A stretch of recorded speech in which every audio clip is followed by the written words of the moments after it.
We're going to go over the 311 center, the senior city center, and the library. So we'll turn the time over to Carrie to introduce the groups. Yes, we're excited. You guys have already met Bruce the last couple of times with his presentations. Carson's been the project lead for the MGT study, and so kick it over to you guys to get going. Yeah, let's just get right into it, Bruce. And Jerry's with Bruce. He's part of the MGT consulting group on one of these specific reports that he'll speak to today. Okay, first let's do a sound check and confirm that you can see the slides. We hear you, we don't, you need to share your screen still. All right, thank you. That's why we do the sound check.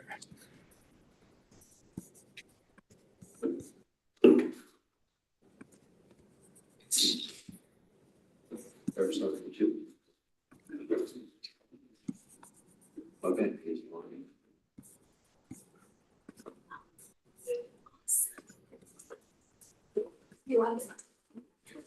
Yes, no?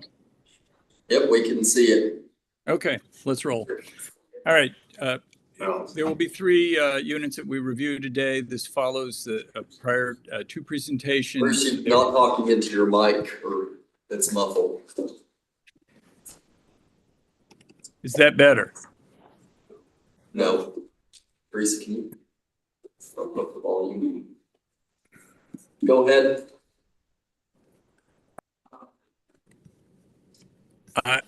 Can you hear me now? Yes. All right, I will have to keep my face closer to the screen then. All right, are you able to see the slides? Yes. Okay, sooner or later we launch. Okay, we're reviewing three divisions today, departments. This follows two prior presentations. There should be two more after this. We are going to begin with the library questions. I'm going to turn the microphone over to Jerry Wolf of our firm, who led the library review. Bruce, can you go into presentation mode so we can see the slide a little larger?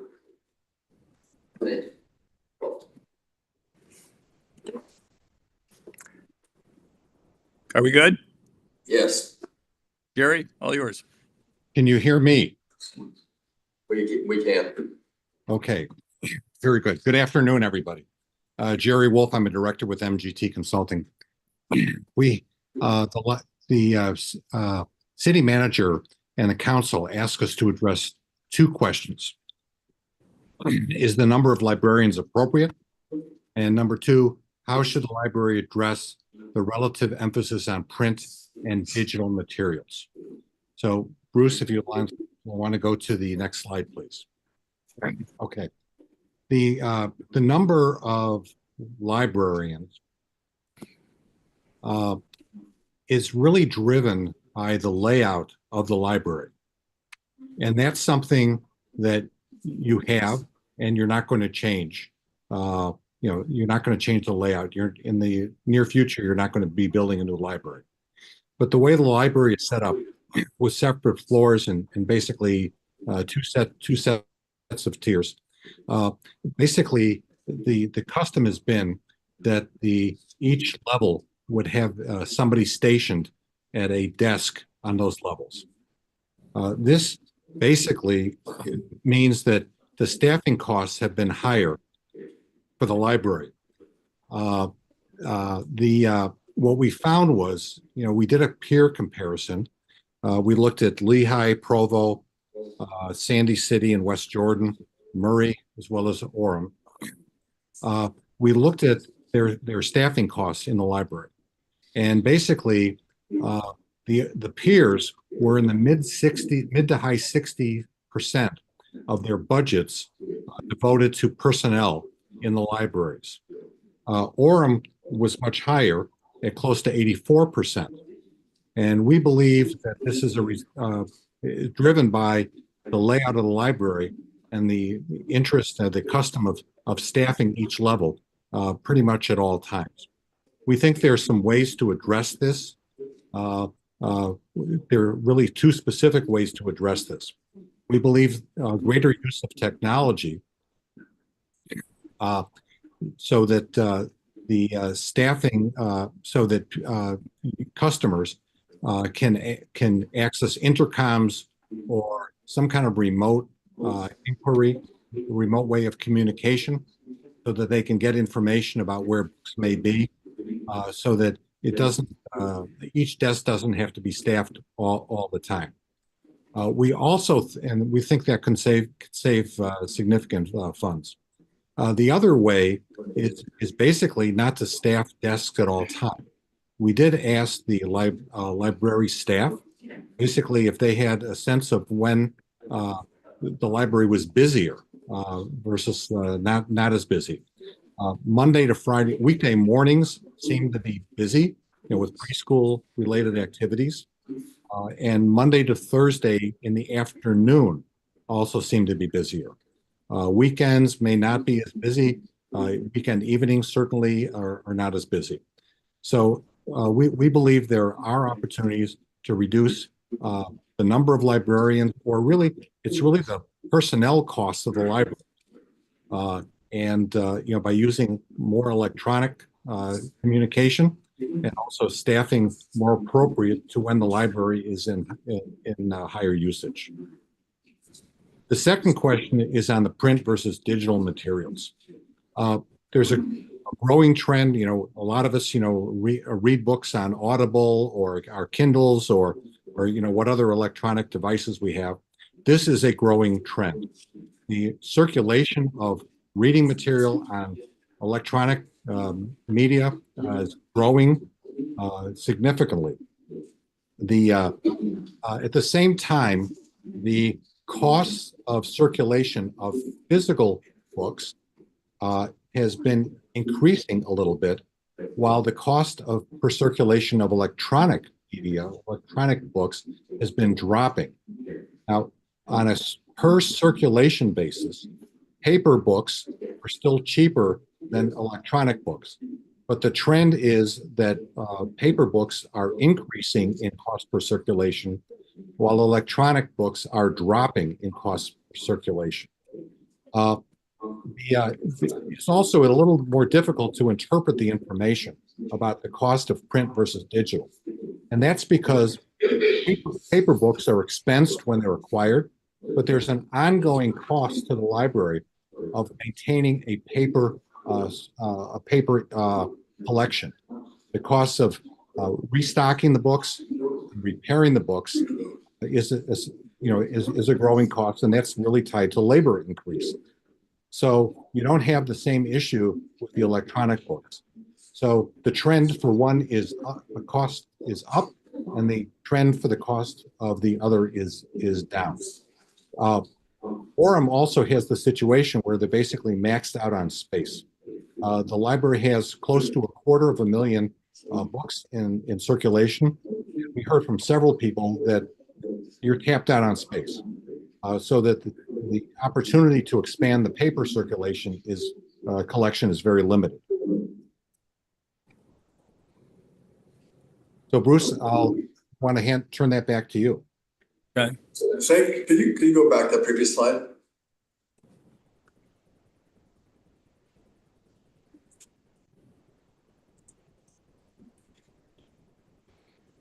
Maybe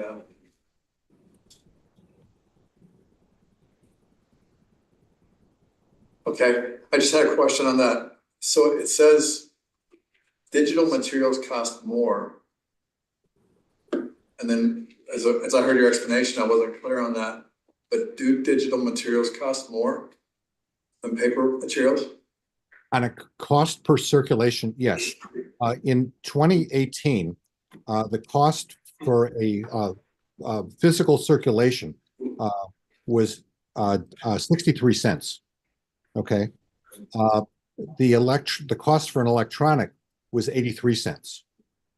But the cost for the electronic had dropped from $1.13 to 83 cents over a 5-year period, while the cost per paper had gone up from 57 to 63 cents. So the trend for paper is up and the trend for electronic is down. So it currently costs more, but one is trending up and one is trending down as we're trying to project into the future. And you said these numbers are from 2018? The 63 cents and the 83 cents are from 2018. Does the digital, did you look into whether the digital limits access for people who don't have a digital reader or an ability to access digital content? Well, digital does shift some of the cost to the reader because they need a device.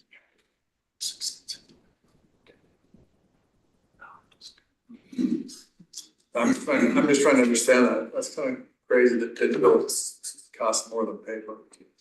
I guess my question is, libraries that do this, do they have digital devices to check out? Is that how they're, reaching that barrier? Well, And how people, does that figure into the cost, or does it? well, the 83 cents is just the cost to the library, not the cost to the individual reader. Bryce, it looks like you have something to add, but. Yeah, does that include the digital devices? Yeah, Increased access? one important caveat is the intended audience of the material.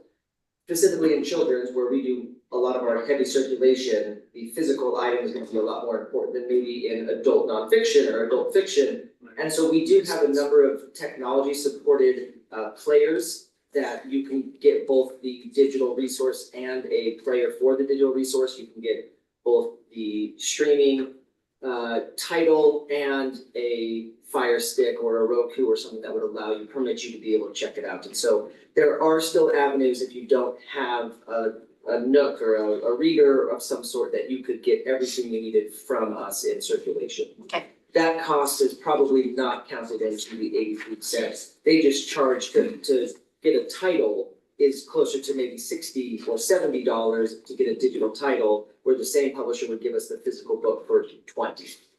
Very backwards from what you would see as a consumer. They charge a lot more per download or per use, per license for a digital material, which is what he's speaking to on the higher cost per circulation. And when you get those are typically leases, not purchase. So we lease a license of a digital copy, we get it for 2 years, and then it's gone. We have to choose to rebuy it again or not. So if you buy that, if you lease that for 2 years, then if it's used once in 2 years, the cost is a whole lot higher than if the cost is used 50 times in 2 years, right? Is that what's pushing the price up? Is you're paying for more? Yeah, I think Through it's the just the lease, yes, the long-term lease, kind of like a subscription, right? It's an ongoing cost that will keep being charged, whereas the physical copy, over 10 years, that book is valued now at like 20 cents. When you first buy it, it's $20.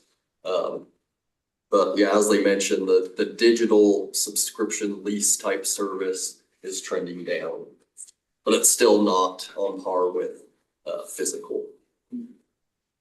How do we determine, that's an everlasting list of books, right? There's a never ending supply of things that people can download. So how do we determine which ones we make available? Is that based on any kind of national bestseller list, or I'm sure there's a lot of different things that you look at when you decide, and we're not offering everything to everybody, right? Because that would just be. You're exactly right. There's a lot of different ways to do it. And sometimes it's, do we have 5 licenses of the most popular title, or do we go for 5 different licenses and have a broader collection? So is it broader or is it deeper? And there's no one exactly right decision. Even within that, we're talking cost per circulation. A lot of our customer service interactions are, I need 3 weeks, not 2 weeks to get through this title. Can I have it a little bit longer? So that just took our cost per circulation up 50%, but it's probably the right decision. So we don't want to get to a point where we're just, hey, you got a week. I need you to full commit to this. You got to get in and get out. We got numbers. This book will self-destruct. Yeah. So we are trending definitely towards a best practice where we are responsive to the demands of our residents. When they're requesting it, when they're putting more holds on it, we can see that data and we can sort of react to that. Even our digital librarian, she is able to look at the acquisition budgets of the other ones, and we're able to shift money towards digital resources because we can acquire them instantly. So we can be really responsive with digital, whereas sometimes the physical collection requires shipping it and then getting it through cataloging and acquisition and some of this process. And so we're able to be a little bit more agile with our digital collection. So it's this is why we asked the question, is to say, let's learn some of these best national practices. And we're not going to turn one on and turn one off. It's more of just a sliding scale, and we're trying to fine tune that right now. Bryce, what is the life expectancy of digital over a hard copy? Digital is hard at 2 years. For most titles, it depends on the publisher, it depends on a lot of things, but 2 years. Children's life expectancy is going to be less than a reference book. And then we have a collection maintenance team. Their goal is to prolong that life, but eventually we get to a point where the cost of prolonging the life of an item is no longer worth it. So it depends is the answer, unfortunately. In other words, to emphasize, this is only that acquisition cost. So in terms of the physical books, there's a cost of maintaining those physical books that isn't incorporated here as well. But main thing is, based off of the trends, we want to continue to relook at the balance between digital versus physical and make sure that we're continually assessing and reassessing that so that we can make sure that what we have available is a responsive balance based on the demand. Okay, thank you. Yeah, feel free to go ahead. Okay. I do want to go back and hit on one point on the next steps for library, just so you're aware. We've been very proactive when we've been getting these reports back, so we're taking, the initiative to come up with some innovative solutions. And one of those mentioned in this study was librarian staffing at desks. And the strategy and innovation division has already begun looking at technologies to put at these reference desks, because like they said, there are some off-peak hours where there may be staffing at these desks, but no customers or patrons in the library on that level, where we can use technology, where they can summon someone from the main reference desk to go up and meet them and assist them. So we're still providing customer service, a responsive service, but yeah, we're still investigating those technologies. One of the comments we heard was that in part the reason for staffing at all times at all depths was security for the facility. And we think, at non-peak hours, you can accomplish something similar to that through remote monitoring video. So may I just question kind of for Bryce? I mean, this response system that you're putting in, I don't know what you've looked at, but frankly, as I've seen in hospitals, the nurses have something they wear wherever they are, they get buzzed, and to me, I see a librarian as a roamer, right? They're not going to be sitting anywhere. So I think that would be the device I found, you can put a bunch of these little, essentially touch screens at a desk, or a physical button. They have two options, and it goes to a central hub that can either, you can use a radio system like you're talking about, or you can have kind of like a home base, like an Alexa looking thing, and it'll tell the librarians at the main desk which button, which area was pushed to send someone there. So there are many options. And it all depends on your staffing, right? The assignments. So. Yeah. All right, Bruce. Okay. 311 customer service is accurate, but something of a misnomer. The 311 service itself consumes a little over 10% of the staff's time and is a priority event. When the phone rings, they have to answer it. But because they have other capacity, they are given other things to do. And I'm not going to read you the list, but you can see there's quite a few other municipal services that are provided by 311 customer service. So we have done some staff analysis with that, but we will have some comments on how to get more data to provide management with some useful information. And we will discuss as well a little bit of process improvement.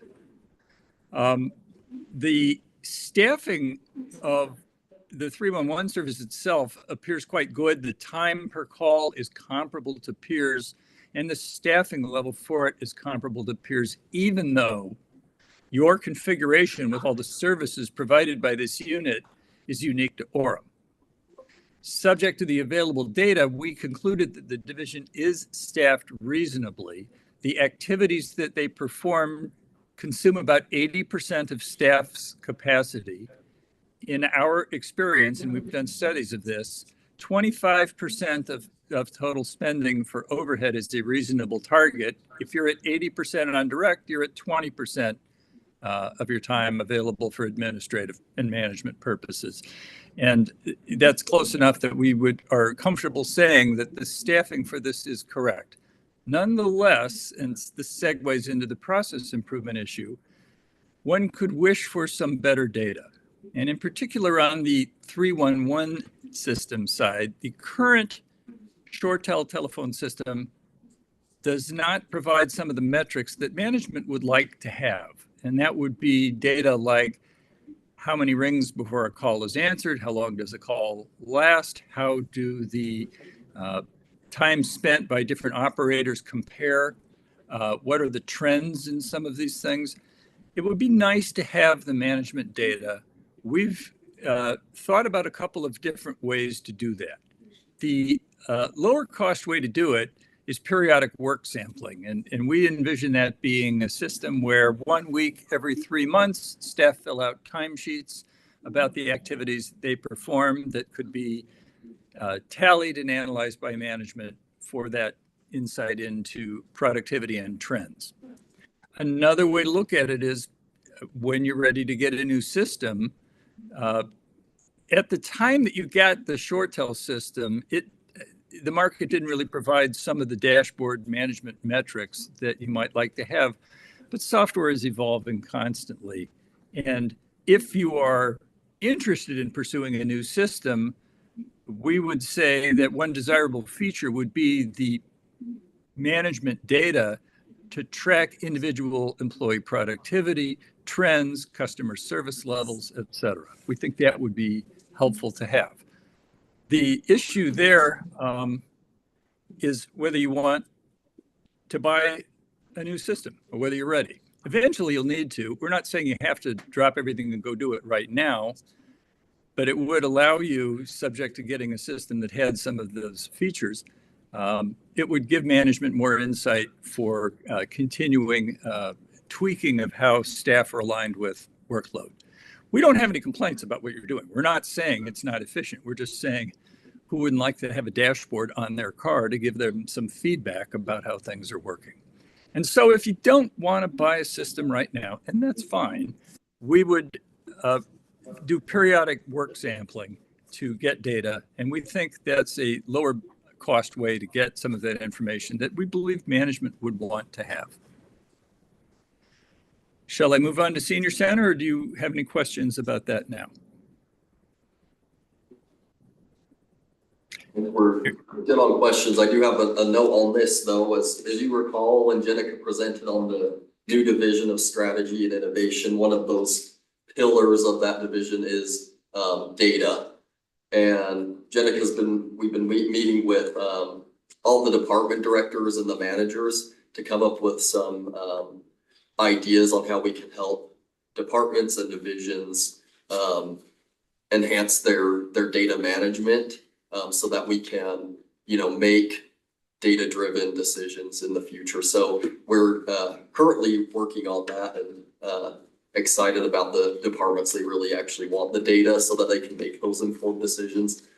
So hopefully that will help give some more direction, not only for 311, but citywide. So in other words, locating that dashboarding software citywide to start off with, rather than a short channel landline phone specific dashboarding solution. The other question. Well, I was gonna ask what a cost range might be, but it sounds like it's irrelevant based on. Do you at least want to start there with this citywide software? If that doesn't provide everything we need or want, then we would go and look at this more specifics. Our report contains a summary of the software used by your peer cities. There's quite a few options out there. And to some degree, of course, the question of cost is the $64,000 question here. But it's a little bit like asking, what does a car cost? It kind of depends which car.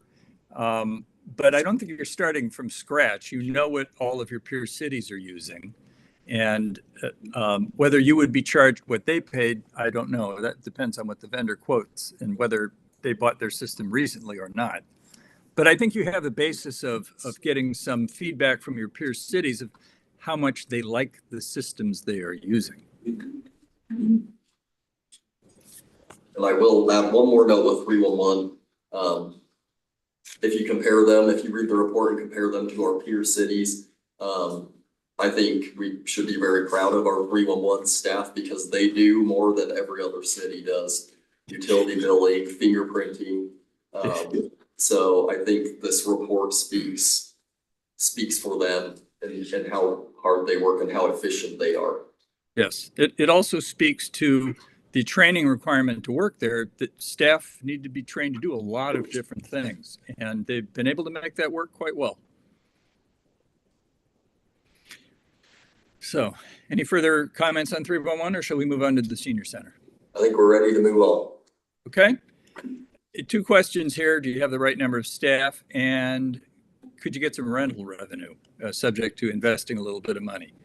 On the staffing level, we believe that workload and capacity match reasonably well. The staffing is very lean and it borrows from other people in recreation to help.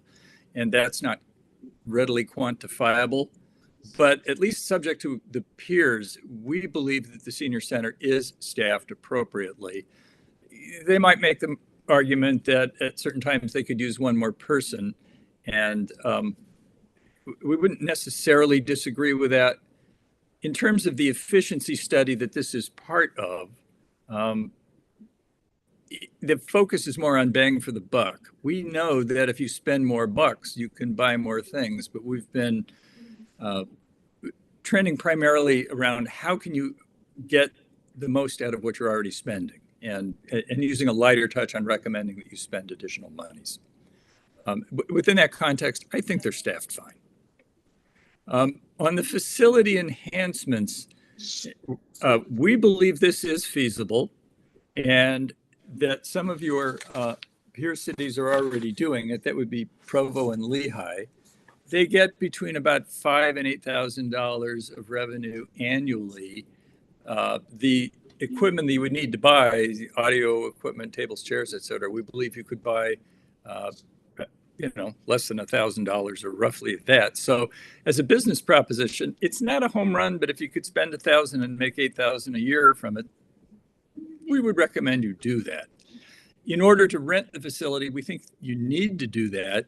If somebody wants to have a party, they'll want audio equipment. If they want to have a meeting, of course, tables and chairs, they might need those for a party as well. That this practice exists in your peers tells us that there is some demand for it and that this is worthy of your consideration. So the division is small, but we think it functions very well. We would not recommend a change in the size or structure of the division. We are intrigued by the rental option, but understand that whether you do it or not, we're not talking about a huge amount of money. Nonetheless, it would be efficient if you could drive more revenue from facilities that you already own. There's a very low incremental cost to do that, and there appears to be some revenue available from it.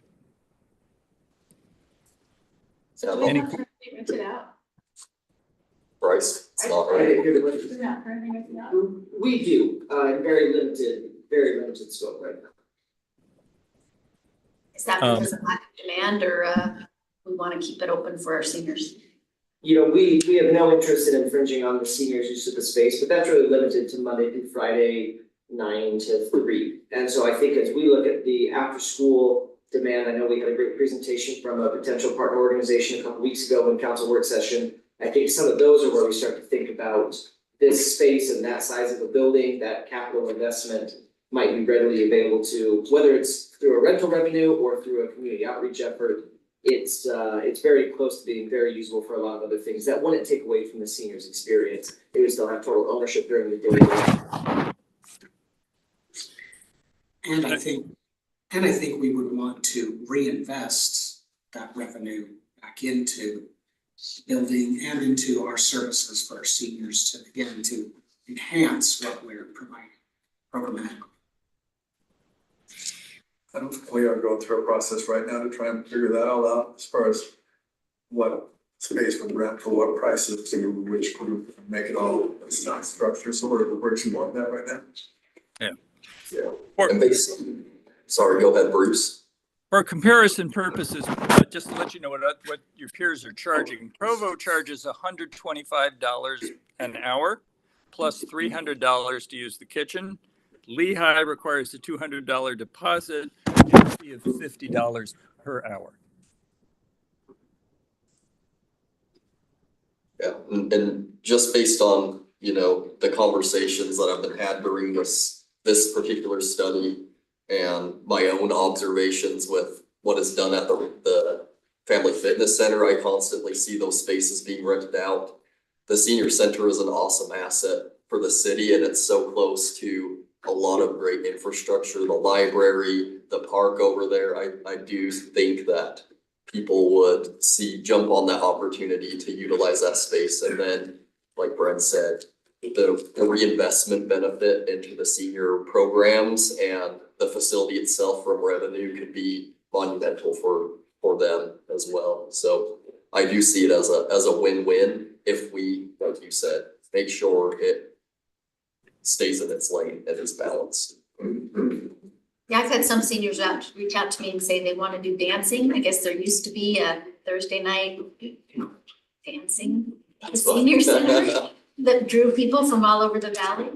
So I don't know how they, I guess that's through your programming, Bryce. That was a hybrid model, but yeah, we've looked at that, and again, I think as we groove having staff that are ready to work evenings, we can then dibs it for our own programming. So when we do the Grammys or some of these other evening galas and dance parties and events, we have staff that are ready to work in the evening. So I think it make it easier for the senior center to do the occasional evening activity or dance or concerts. And to speak for like was touched on the bang for our buck in the senior center, we also, just like 311, have the best staff at the senior center. Particularly when you look at the peer cities and what we do compared to, let's say, Provo was the one example I was talking to them. Their senior center is actually in their rec center. They don't have their own dedicated facility per se, so when they're renting there, it's in the rec center. And it's really awesome that we give our seniors their own, space to participate in this program. So kudos to the recreation team on that as well. So do we currently have groups that are renting space at the senior center? It sounds like A limited amount. Yeah.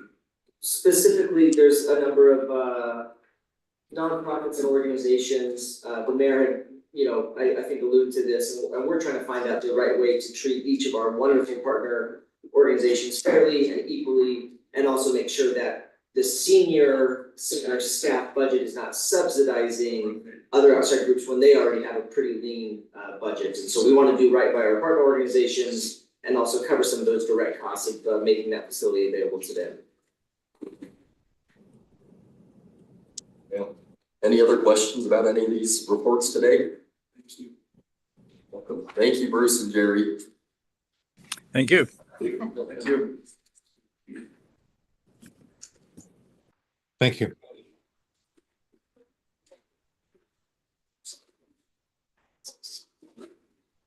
Okay, thank you. We'll move on to item number 3.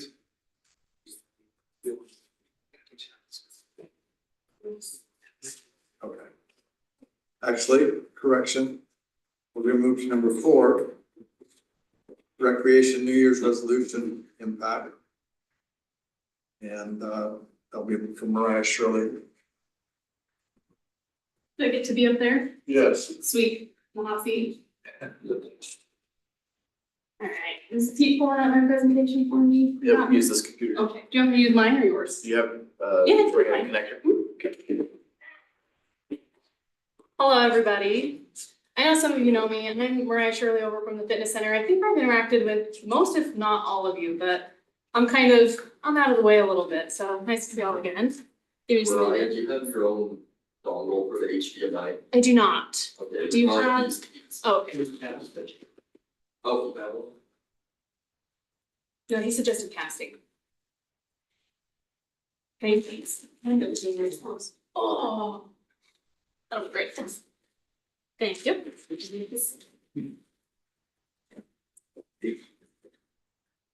Brandon, interesting. Brandon, he's the hero. He found Windows K. He's gonna have 60-bar socks. That's right. That's Windows K.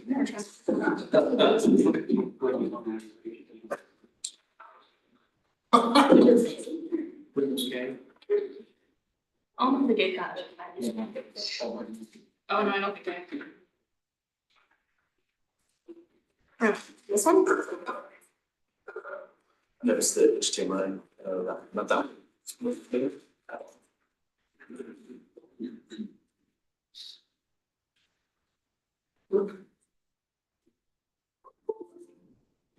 Okay, so I'm excited to share a couple things for you guys. I wanted to kind of talk about the impact that fitness and recreation has had over winter. Winter is one of our biggest times. It's kind of, it's an exciting time for us. It's a lot of New Year's resolutions. It's a lot of new people. It's a lot of learning people. But this year we were able to do a couple new things and see some really great changes in fitness in 2024. For starters, we opened up this year on New Year's for the first time in a long time. I was really excited about it. My mom called it the Super Bowl of fitness is what she called it. I was like, yeah, that's about it. So I just wanted to take a peek into some of the things that we did this year. The first thing I have to prep a little bit. The first thing that we're gonna watch, I just wanted to show you guys kind of the impact of fitness in our facility at the beginning of the year. And so our first thing that we're gonna watch is a time lapse. And I just wanna show you guys what it looks like to be in our facility for a little bit. This is a pretty small area, honestly. This is what we call our like warm up and down area. So people are here for the first like 5 minutes or the last 10 minutes of their workout.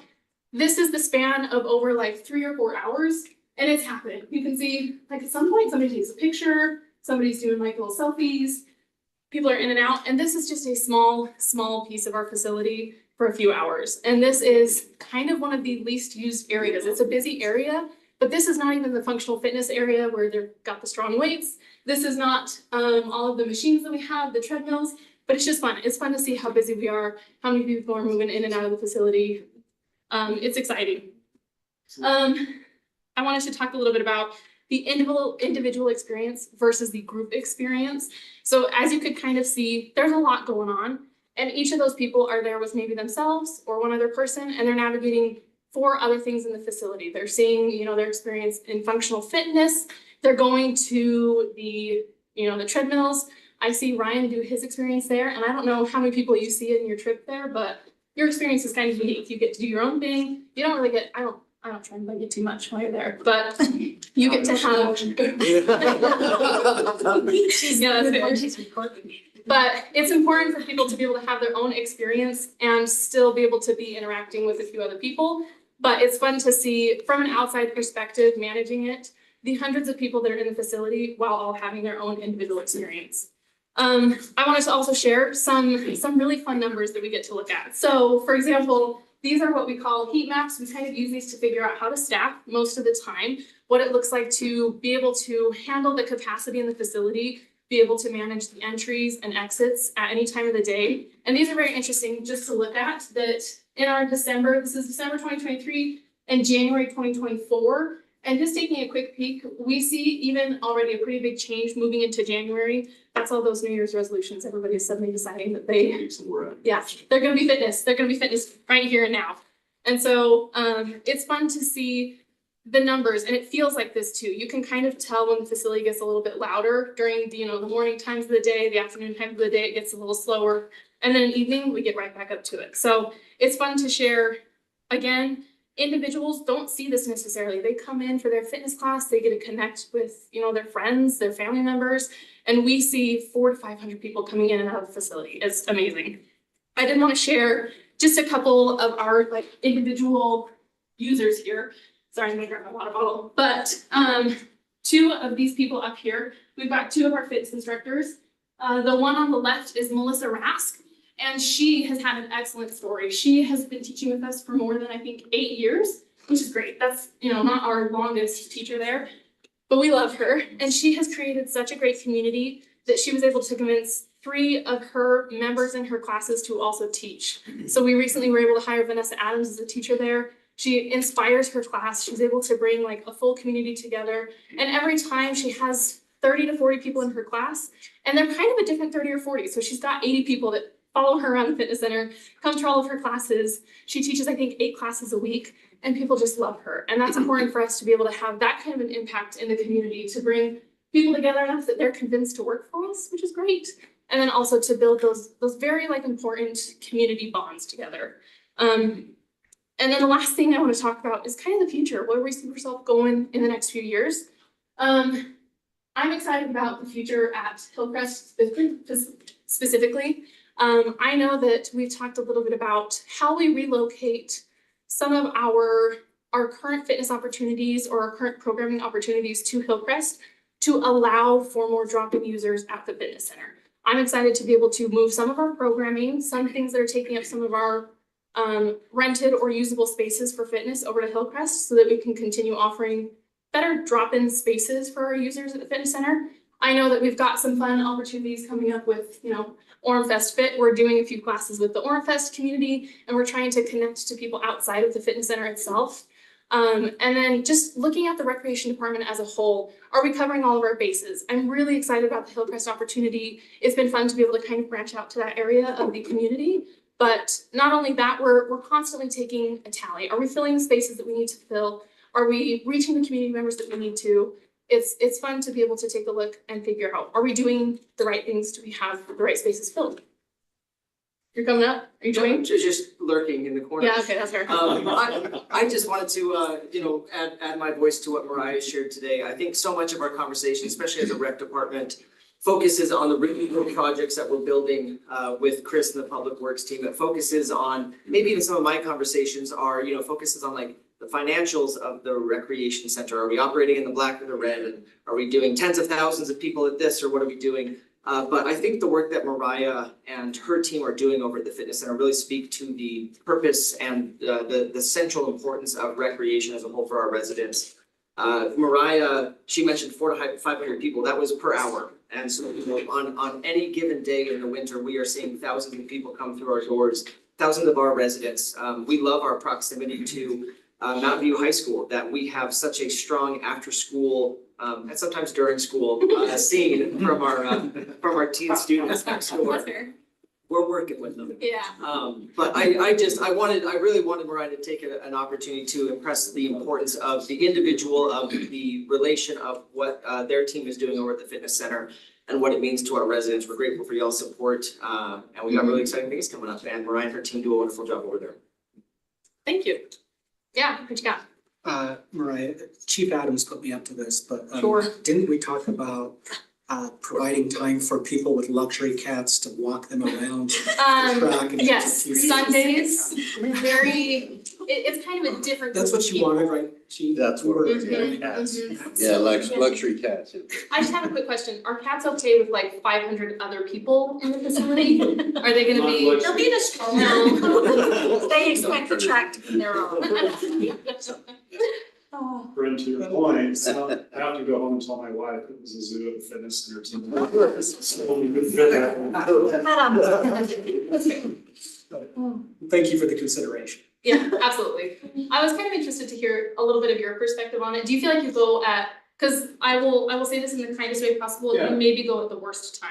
I do go to the worst If I was time. gonna choose a time, it would not be 6 p.m. That fits my schedule, Yeah. but what's great is it is so busy in there. I go home and complain it's too busy. That means it's working. Correct. And that means our Yeah. team's doing a great job, and I love it. Good. I still can do my workout. That's and I great. figured out how to do it, so. I've kind of experienced similar things where if I'm able to work out at like 1 or 2 p.m., that's the sweet spot. Yeah. And I'm lucky because I get to work there, so I get to like hide my workout in the middle of the day. But if I postpone because I get busy and I wind up at the same time as Ryan, I am ruining the day already. But at the same time, I'm still able to like find what I need to find. There's enough to do. It's just fun to work out a little bit more alone than with, 200 other people. But I mean, you're from ages 14 to 80, 90 there. Yeah. And you used to go in the old fitness center near the end and it was 70 to 90, it felt like. Yeah. So the kids are back and the college kids. One thing that we'd love bringing back is some of our like family fitness opportunities. So we have a couple really popular teen classes right now, and that kind of allows like our 10 to 14-year-olds to be doing a workout together while their parents are working out, while their kids are in childcare or programs. So right now you can have an entire family unit kind of almost babysat in different areas of the facility, and they're all having their own great experience, and then they can kind of collaborate afterwards. And so we really enjoyed being able to connect to all of the different ages without it just being seniors, but we still have a whole bunch of those. Yeah, that's for sure. Yeah. Any other questions? Well, thanks for concerns? the energy you guys bring. Yeah, it's fun. It's a good place. I kind of brag that we get the most fun job here, but everybody probably believes that to some extent. But we love recreation, that's for sure.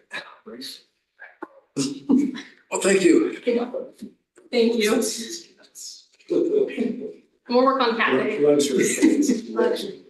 We have talked about doing, like a puppy event at the pool at the end of the season, so maybe we'll do a cat day at the pool.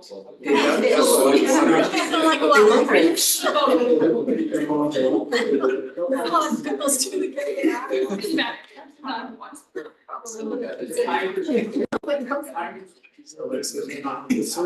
you know any tires, bring right on. There's a whole bunch of ice photos. Oh, it's So fun. All right, we'll move on to item, we're gonna go backwards to item number 3. This is attainable housing. And representing is Joe Spencer and Alex Gibbs. Thank you, I appreciate that. There's only one seat up here, so Alex is in the back here, but let me just Alex, come on up. great. Thank you, appreciate that. If I could do a little introduction. Please do. Mayor and Council, Joe and Alex came to Development Services and met with us and have this creative way to do ADU units for people that may not be able to afford them. And we thought there was value to this program, and we thought we'd have them come present to you to see if you found value as well. This would be an option that we could add to our affordable housing plan with the state of Utah, and plus we get credit for it. And it's not a program for everyone, but it may be a program for some. As someone that took 15 years to finish my own basement on my own and on a pay-as-you-go plan, I could have done this program and saved a lot of money in that amount of time. So with that, Joe, I just want to give you an introduction. Perfect, appreciate that. So let me just, let's see here, I guess, let me get things squared away here. I guess we're just straight PDFs, bouncing down, there we go. We'll just, all right. So the Attainable Housing Agency was created last November. It's an interlocal agreement between Utah County and Weber County right now. There's the whole purpose is to fund ADU construction and do those ADUs to be used for moderate income housing. So it's the funding is through a special revenue bond. I think probably everyone here knows what revenue bond is, but this is slightly just a tweak on a special revenue bond. The source of the revenue is a 10-year master lease on the ADU. So AHA, the Attainable Housing Agency, will master lease a basement for 10 years. So the homeowner signs a 10-year master lease in their basement. AHA builds the basement apartment and manages that for them for 10 years, puts somebody in there at 80%, 85% AMI, manages that for 10 years. At the end of the 10 years, that ADU is available for the homeowner to do whatever they'd like to do with it. So that's kind of the quick overview. A little bit, let me kind of get back and we'll just go through some of the things on the slide here. I'm getting ahead of myself a little bit. We've got a couple of county commissioners in the leadership of AHA. I'm the executive director. Alex is the operations guy. Brandon Johnson, maybe you've worked with him on bonds before. He's our legal guy as well. So I've been the chairman of multiple local districts, raised 66 million on municipal bonds. I was an MSRB municipal advisor for a while. Been land developer and landlord. So I've got some experience. I've had 45 tenants. A good chunk of those tenants were in the 30% DMI. This is not the program for them. My tenants, it's not a situation for those folks. They need to be in probably higher density kind of things. This is really about gentle density, creating gentle density in a community so that the neighborhood doesn't feel overwhelmed. You don't have people showing up to city council, having frustration with a high density, low income kind of project. So, so I guess we kind of talked about this. So we find houses that are either soon to be built or already built. They may or may not in Orem. There's not, I don't know, you guys have an awful lot of space for new build. I think you're supposed to build out. That's probably right. So it'd be mostly with homes that were previously built. Right now, from what I understand, there's a fair number of ADUs that are not meeting requirements. Kenna was excited about the idea that maybe this program would be a way to bring people into compliance. They may or may not have an external access. It's going to be $10,000 to $15,000 to bring an ADU that's in place without external access to bring it up and to create some off-street parking for that ADU. So she wondered if it might be possible for us to work with folks that are getting the nasty grams from the city saying, hey, look, you're out of compliance. And we'd be happy to talk to those folks and see if we can't bring them into compliance. So the quicking over, I guess we've kind of covered all these things. The other thing is the moderate income housing reports. AHA members, people that join AHA, the municipalities that join, will do annual reports for moderate income housing that show how many people are in your community that we're managing. So it's just one more thing you can add to your annual reports that the state requires. Let's see, I think we've kind of covered some of that. So ADU is one place. If there's a problem with some of the ADUs, you can come to AHA, to Alex, is going to manage the, cover your background, please, Alex. I'm sorry, I get going on this. I'm excited about it. I love this stuff. And so go ahead, Alex. Thanks for that. So I've spent the last 15 years in operations, specifically large scale residential construction. And I live here in Orem. And my wife's actually a high school teacher at Mountain View. And many of her colleagues can't afford to live in this area. And when Joe brought this to me, this appeared as a very successful, a big opportunity for people to stay here in Orem, build the community, have a way of revitalizing some of these older neighborhoods. I live in an older neighborhood. I live probably 5 minutes from here. And more, families are growing there. And that's what excited me about the program. And, wanted me, allowed me to kind of pick this up, apply my operational experience so that when we bring someone on, they don't have to worry about the hard part of renting a unit. So finding the tenants, filtering the tenants, and then handling all of the maintenance. So when someone participates in our program, they partner with us, over those 10 years, they don't have the headache of the rental property. They don't have the headache of the maintenance. We handle that. We make it easy, and then at the end of it, they have a fully formed investment in their home in the form of our rental. Yeah, and they didn't pay for it at all, right? So there's no upfront for the homeowner. It just, the payment comes through that long-term lease. And depending on how much, if it was an ADU that was partially built out and only cost $30,000 or $40,000 to finish it, it may be that they're getting $300 a month positive cash flow out of it. If it turns out that it costs $70,000 to finish the basement, there may not be any upfront cash flow, or there may be only $100 cash flow. Just depending on what the cost is, but they're not having to qualify for a loan, they don't have to, you know, it's none of that. Some of the difficulties that they have and, you know, do the pay as you go, it's a hassle, right? Getting down there and putting up the sheet rock.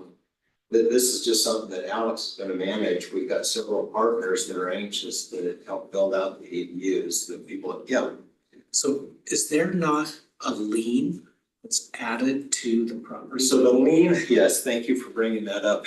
There is a trust deed that guarantees the 10-year master lease. It's something that goes on the title, and it'll act as, it's not a second mortgage, but it acts a lot like that. And so if the people sell their home, that has to be paid off. It amortizes over that 10-year period of time. So if they sell their house in 4 or 5 years, there'll be some portion of that that's left over, just whatever needs to be paid off for their portion of bond. So a bond might have 50 or 60 ADUs in it that'll be lumped together and in that bond, but AHA will manage that portion for each one of the ADUs that are in there. So if they sell their house, then you're saying that comes off and that's resolved in some way after Yeah. closing? 2 options. They can leave it in place if the new owners want to keep it in place and have it be a rental, that can be left in place, or It would be left in place for the remaining time for a new 10-year period. no, for the remaining time, whatever's left remaining. AHA is not looking to make money off this. It's not an ongoing kind of just pile up a bunch of cash for ourselves. It's an opportunity. We do have to cover the maintenance costs and management costs, but it's not something where we're trying to take advantage of anyone's property in any way. So Then I think. how does it affect the value of the property? Yeah, that's an interesting point. There's a builder that we're talking with that has 2 houses that they just sold. They got appraisals on them. They sold. One had an ADU in it and another one did. They were exactly the same floor plan except for the one with the ADU. The one with the ADU sold for and appraised for how much more? Was it was $40,000? It was, I think it was $40,000 more than the cost of the ADU. So there was automatic increase in value beyond the cost of putting the ADU in. It was either 30 or 40,000, I can't remember which. It was 45. We talked about this. Yeah, that's anyhow, it just, that number didn't stick in my head, but just the fact that there's an ADU there, it creates additional value. So the additional value goes to the homeowner. We're not looking to take that extra equity that is created by putting that ADU in place. But it's good because it makes the bond holders happy that there's more than enough.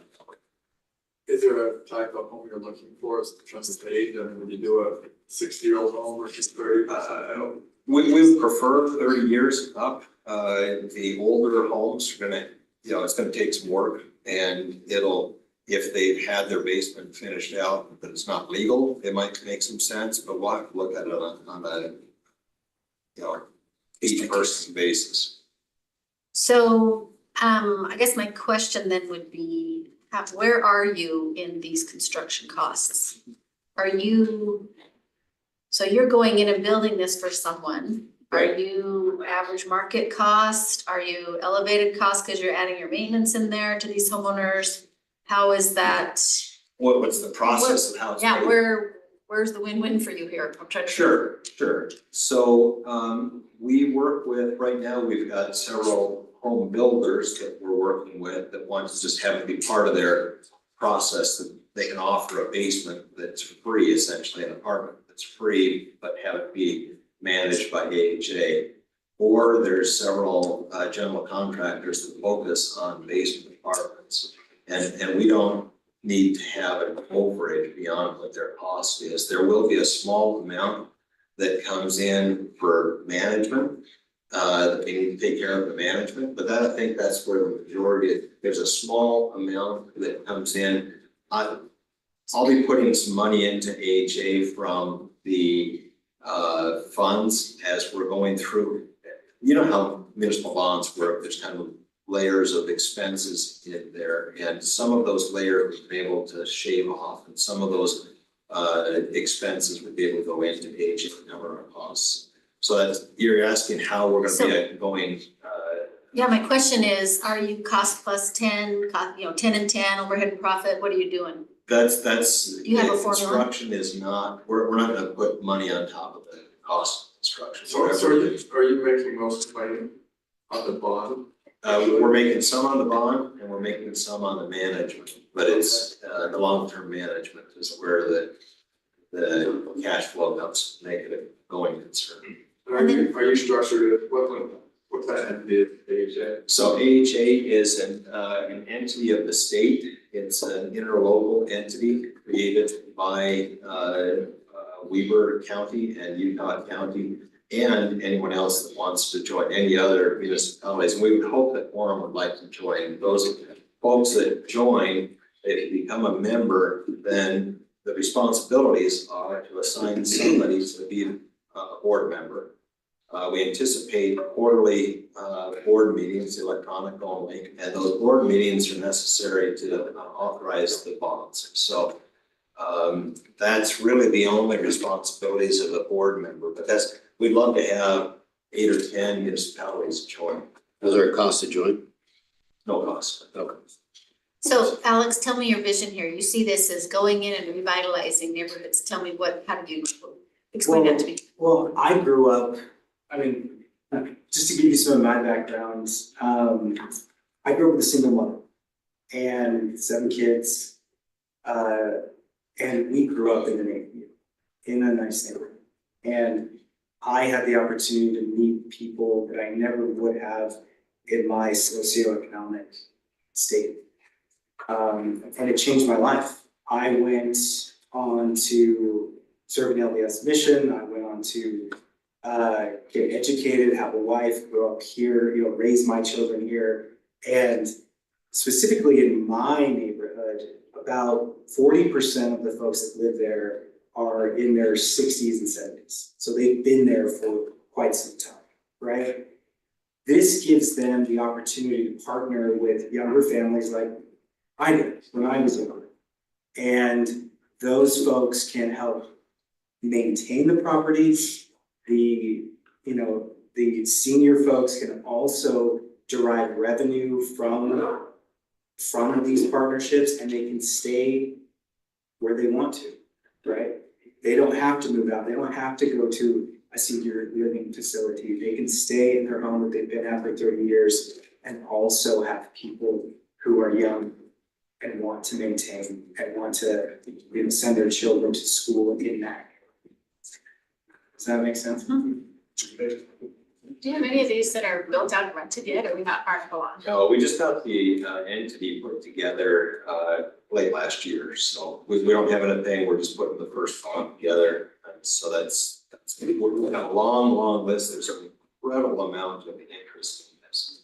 Every municipality is excited about it. We have a lot of the builders are stoked, and we've only got 2 general contractors right now that we've cleared, but those guys think if they've got the capacity between the 2 of them to do 20 a month on a going basis. So this could turn into something that could be useful. It's a lot better than putting a 48 plex up somewhere that 15 years down the road, it's not gonna look so great.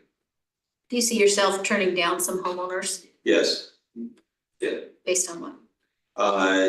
Certainly based on the homeowners deserve the right to have somebody that they can trust in the basement, and the renters deserve the right to be able to trust the homeowners. And so no felons, and we're gonna have to make sure that their bills are being paid.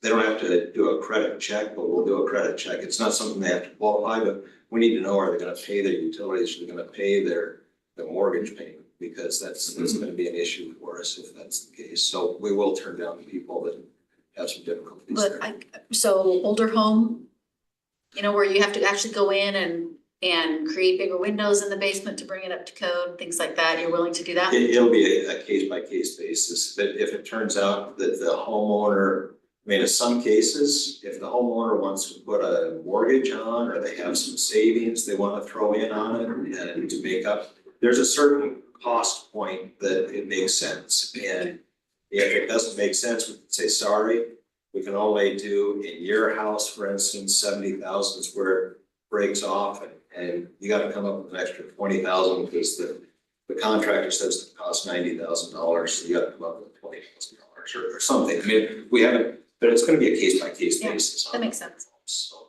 Do you see, I guess, does the homeowner have any control over who is in the basement? And then how do you see resolving what could potentially be inevitable differences between the owner and Sure. where they don't have any control? How does that work? So the homeowner, I think, Alex, go ahead. So there will be several checks in place. Obviously, every person that is renting one of these ADUs will go through a background check, a credit check, so there'll be initial filtering. And then something else we've discussed with Amelia at Utah County and others is allowing any homeowner to self-select. So to say if they have a niece or maybe their son or a family member, and have us take special consideration for that demographic first, right? We construct the ADU, we do the filtering, someone says, hey, I have someone with special needs, I would love for them to be in this ADU. We would consider them first and then on and on, right? Now, Again, but that person has to be able to make payments, right? So that they have to be able to pay rent, because the bond has to be paid, so. Right. Yes. It can't be, hey, I got a special needs son, and sorry, there's no way to pay the rent, it has to be. And the onus is kind of on you guys, right? Because, I mean, if you're putting them in a 10-year lease. That's right. And you don't get rent for 18 months for that, it messes with your bond. That's exactly right. So it really falls on you to make sure you got good tenants and go through all the normal screening Yes. processes to get people. That's exactly right. so the hairy parts about renting and managing that go away for the homeowner. We often get asked that question, what input would the homeowner have? Tremendous amount of input. However, if you think about it, we're handling the parts of renting that aren't actually fun, which is, rent collection, maintenance, finding the tenants. All of these challenging things get smoothed over by our process and our experience. If somebody says, hey, listen, they're smoking weed down there, they call Alex's group, and then Alex's group gets hold of people and say, look, when you signed up, it said, here's the list of things that are not allowed, you're gonna get kicked out, so that'll be Alex's group to take care of that, managing. So kind of in follow-up to this, then who's on the hook for the months where there isn't someone paying rent? Like say there's turnover or someone has a tough month. Right. Is that on the homeowner or is that on AHA? No, it's on AHA. It's on AHA. There's a fund set aside for that out of the bond that we've put together, some reserve funds for that. So you're assuming, again, even despite all your best efforts, some amount of vacancy. Right, that's right. Yeah, nothing's 100%. Let's see here. This package, did this get sent out to everybody or can it be sent out? There's just some extra, so I guess, I'll just real quick run through this, qualifications, let's see here, my basement be rented to family members, yeah. If the kids, if your kids are above 80% AMI, we're gonna say, no, this is gonna be an 80% AMI, I'm sorry, it's just, that's the program. After the 10-year master lease, they own it, they do it, they can rent it out at full market rent, it's part of their retirement, it's, one of my neighbors, a little bit crazy. This guy is a computer programmer. I worked with him as a computer programmer many years ago at WordPerfect. And I thought this guy, he's probably 3 or 4 years older than me. And I thought he was just really well off. He's in a a 6,500, 7,000 square foot house. He was asking me what was going on in my life, and I was telling him about this 6 months ago, and he said, Joe, man, I gotta be your first customer. I need something in my basement because I can't afford to stay here. I thought, wow, and I didn't realize that. And he's got two people in a 7,000 square foot house. I mean, that's a waste of space, it's just bad management of the place. But so it's a little bit surprising. There's people you wouldn't guess that would be interested in this kind of a program. But anyhow, we're pretty excited about this. So what we're looking for, what size, we're looking for a 2-bed, 2-bath. We don't want to turn it into a 5-bedroom place that's going to have 70 people living there. We're looking somewhere in the 800 square foot kind of space. We don't want to, we talked about selling, cash flow. So can you check on that cash flow? So from what you said previously, I was under the impression that all the cash flow went to fulfill the bond in the first 10 years.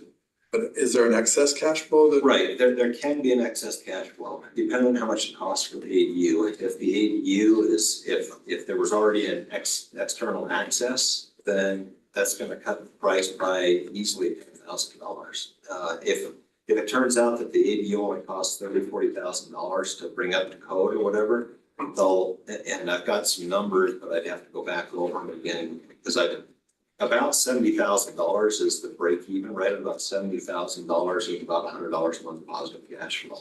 Anything below 70,000 would be more than $100 cash. So they will potentially get cash flow the first 10 years. It's just after 10 years, they aren't completely right. And as the rents go up for that 10-year period of time, because we'll take the rents up, it'll still be affordable housing, but we're gonna take the rents up as the rents can be afforded to go up. Those increases go to the homeowner.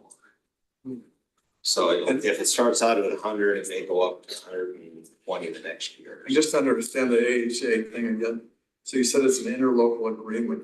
It is. So is that effectively a nonprofit structure? It's Or is it a for-profit? It's a nonprofit, I guess. It's a governmental entity. It's an entity of the state. It's registered with the state. And it's created through. So it's not managed to increase profits, it's managed to operate the entity, right? Right. Right. That's exactly right. It's a political subdivision of the state.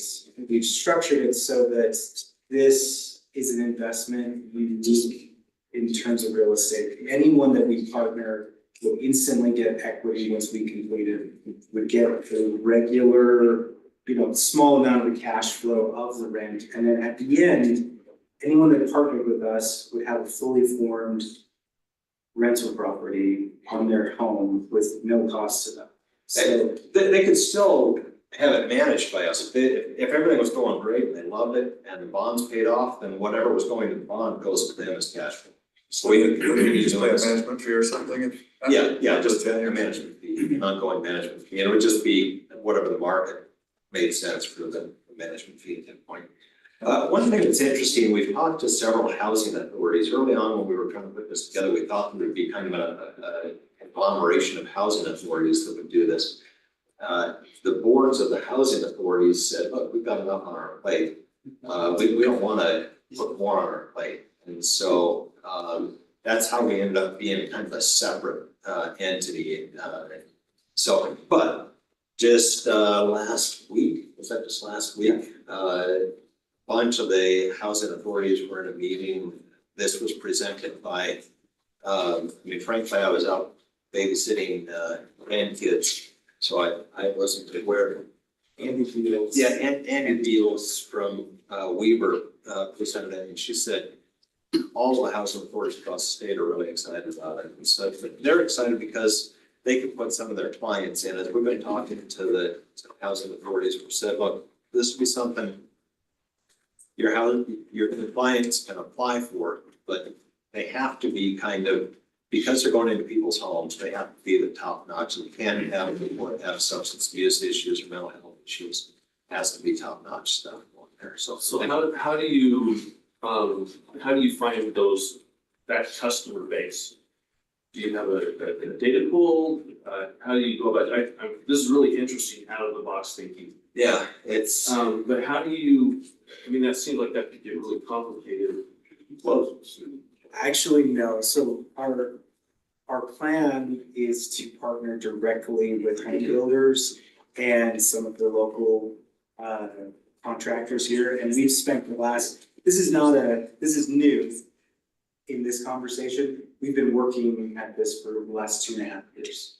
So I have isolated the type of marketing you need to do to find the folks within Orem, within Springville, throughout Utah County, and based on our conversations and the sampling we've done with the builders in the area, there's more than enough of a flow of leads for, folks that fit the right demographic for us to build.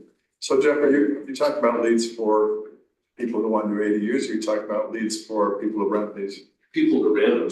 Yeah. I mean, I think it would be easy on the side of finding people who want to do it, I would assume. Because Let me just speak to that for a second on the people that want, I didn't know, when I first started this, I didn't know if there would be a demand. I mean, it seemed like there would be, but I went to one of these general contractors and said, look, you got probably a dead lead pool that people didn't buy.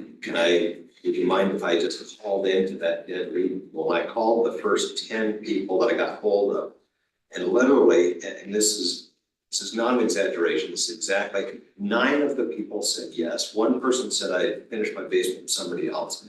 The other 9 people said, yes, I'd be interested. And one of the people said, and my mom in American Fork would like to do this too, I think. And so out of the first 10 people, there were 10 people that said, yes, I'd like to. Now, would they do it? Maybe 3 of the 10 would actually do it, sign the 10-year lease, but and then word of mouth for that. Yeah, that's right. So, but the renters though, frankly, it's gonna be slightly below market rents. So we think that it's gonna be pretty easy to fill the units. And we'll work with housing authorities as well. Some of the people that they have that they know that are quality people that would pay the rent on time. So I don't see that there's gonna be any problem at all finding renters for this. I mean, it seems like you would, to me, I just look at this like from a property management standpoint, where any type of real estate, you can ratchet up the qualification or you can ratchet down the qualification. So right, it's really the effectiveness of your property management, but there's plenty of data out there to get this screen through, do you think? that's right. Do you see it being a family or 2 unrelated? You're doing 2 bedrooms, 2 baths. Right. So what do you see your tenants be, your demographic? We would anticipate probably a younger family or an aged parent or something. It could be that it's aged parent goes in or a senior couple, but generally it's going into basement. Down south, they're wanting to do the casitas, and that'd make more sense for an aged parent in a casita situation where they didn't have stairs. But I envision folks like, my wife's friends, where you have 2 teachers, one at Orem High School, the other at Mountain View. They just had a baby. They can't, as I said, they cannot live here. They cannot afford to live here and work here. And that 2-bedroom, 2-bath for a family starting out like that, 80 to 90,000 a year, that makes a lot of sense for them. So a young professional. The cool thing is that for some people, it'll make it possible for them to buy a house because the basement they'll get a little bit of a cash flow, depending on what's necessary to finish out the basement. They may have enough cash flow to be able to afford a house that they couldn't afford to buy in the first place. So it's gonna help the homeowners, and help the renters. It'll build a community. In my neighborhood right now, I've got a reasonably sized house. It's 4,200 square feet. But I finished out the basement and there's a young family living there. I love having them there. It's great. And there's a bunch of homes in my neighborhood that don't have finished basements. And the tumbleweeds, not quite as bad as they were out at Eagle Mountain the other day. I mean, there's tumbleweeds because there's no kids in the neighborhood, it's quiet. It's a waste of space on some of the big homes, so. So how does a city get involved? Well, there's an interlocal agreement that can be signed. There's a resolution that the city council would have to pass to authorize the mayor to sign the interlocal to join. There is no risk. We've built this in such a way that the members have no risk. The bonds are not the obligations of the members. It's, the bonds are based only on the income that comes from that revenue from any of the master groups. And we've had many attorneys look over this stuff and have come across that, feeling like there's no risk involved for the members. So, Why does the city have to be a member? I mean, as, you can do it without that, I think, right? well, we would love to have the city, be a member because, I mean, frankly, we've got some pretty good ideas, but there's gonna be things that can come up that are specific for your community or other ideas that come up that we may be able to bring more on board. It may make sense. There may be ways to reach out to your citizens that we're not aware of. That one community asked if they could put it out in their utility newsletter, put something out in their newsletter or utility bills. Is there any liability to the city or the member? A liability for the bond? Anything? Yeah, for anything. No, there's no liability. It's been built so that there is no liability for the bonds in any way. And I can't see any liability in any way. No, we want your input, we wanna participate. We created this so that this would be a community, right? And everyone in this room has influence and insight into how we can progress, how we can make this available to your constituents.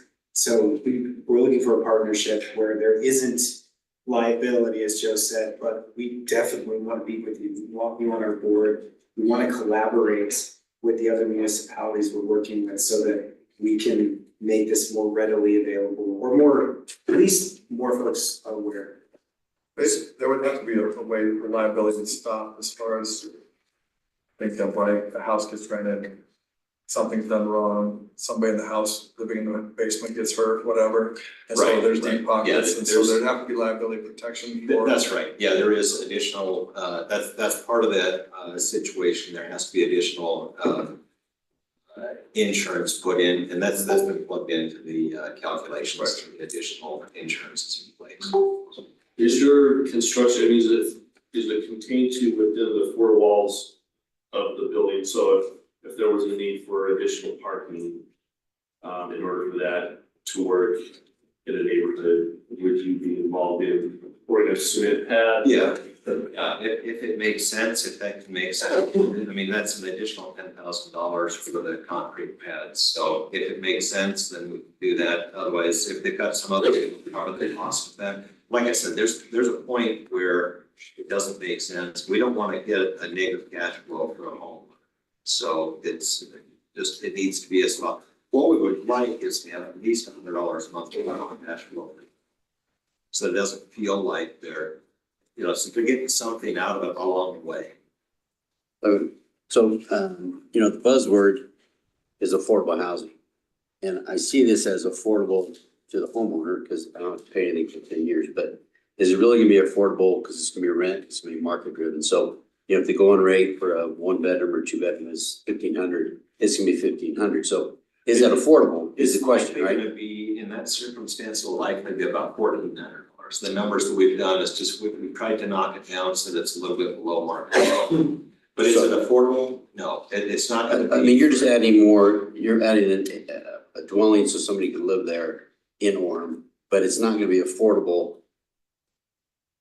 In a sense, it's gonna be $800. I mean, if you wanna rent it to my daughter, but I had this plan, she's gonna pay $1,400 to live in my house. That's right. That's right. I mean, it has to cover the cost of the Right, bond. so, I mean, I think it's a great program. I just think we're getting like, hey, this is gonna be affordable. It's affordable for the homeowner, because I think I don't have to pay for 10 years, but it's just another place to live, which could be another $1,100 or $1,400. And At a reduced cost off the market. right, it slightly reduced So you on can the market. attract.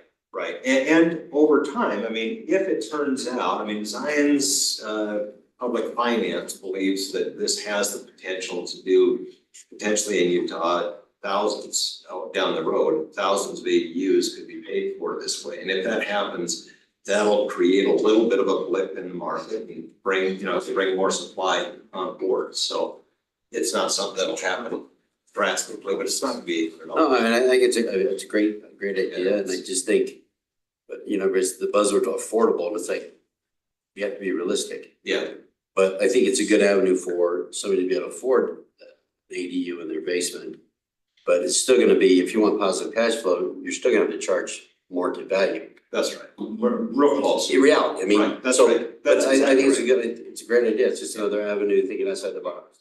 Right. And as far as to expand that idea on affordability, I mean, you're not going down that path, but you could ultimately go down that path a bit because you're locking in that cost, you're locking it into a bond, so the only excess would go to the homeowner.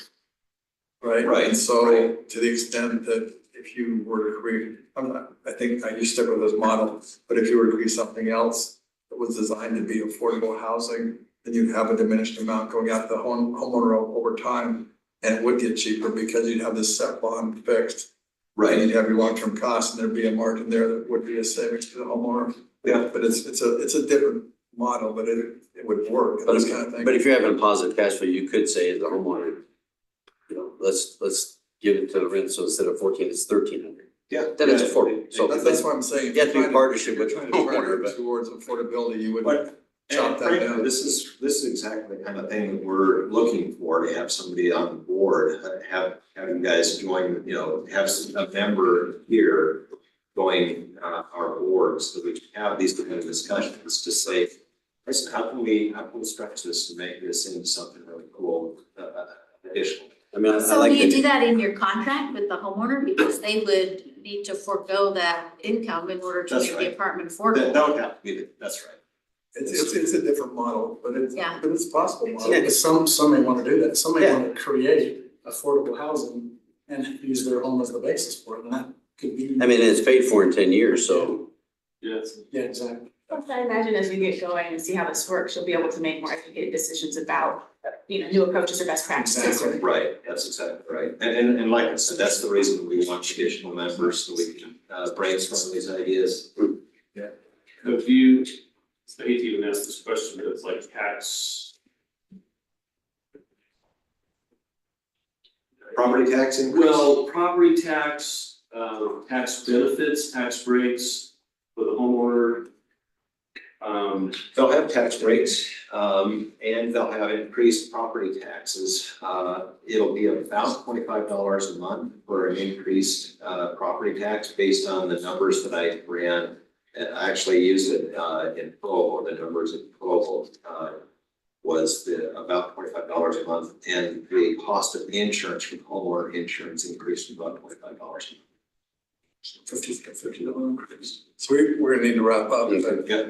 Any other questions? Can I ask one question? Steve? Is this something you would do in Orem without Orem's official involvement, signing their local agreement, or is this Sure, contingent sure. I upon mean, signing it? we'd love to do it everywhere in Utah, but we would love to have your input. We'd love to have you join as a member, but it would just, the only requirement is to have somebody assigned to go to a quarterly board meeting and authorize the bonds. But potentially it would be somebody that we could just brainstorm ideas with, take input from the community as well on that board. But if we elected not to sign an interlocal agreement, for example, that wouldn't stop you from still being here now. That's I think we need to look at it. Yeah, it looks really interesting. I think it's good. we It's need to look at it. exciting. Okay, thank you. Appreciate you guys bringing Thank it over. you for your time. Thank you. Okay. Let's go to item number 5.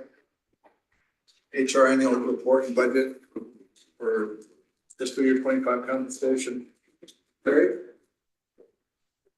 Okay, we have Amy Peterson with us today. That's the heavy guns.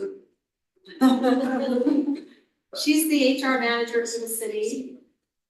She'll be giving us the annual report, so this is the 2023 end of year report for human resources.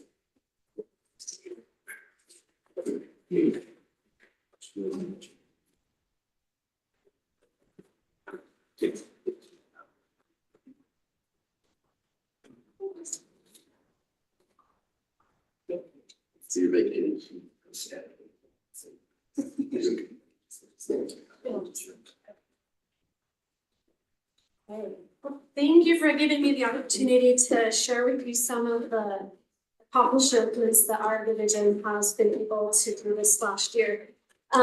We've had quite a bit of some changes in our office with staffing and in the last month or so, and we reached out to he and his team to help us come up with a fun way to introduce the new team to city employees and kind of inform them of what the area of focus of each employee is. And as usual, Pete did not disappoint. After I asked him to help me, he came back that within an hour and had a 90s inspired Full House idea. So it turned out great. So we just want to share that with you first before we jump into the presentation.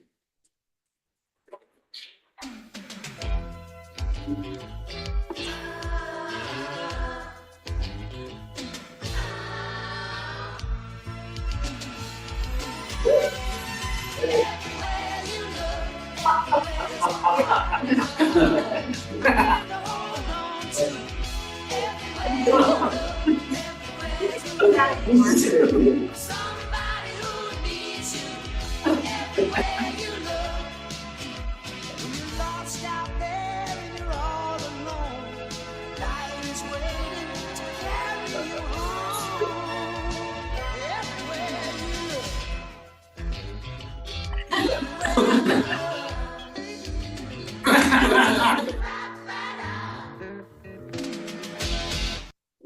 So anyway, we thought it'd be part of that.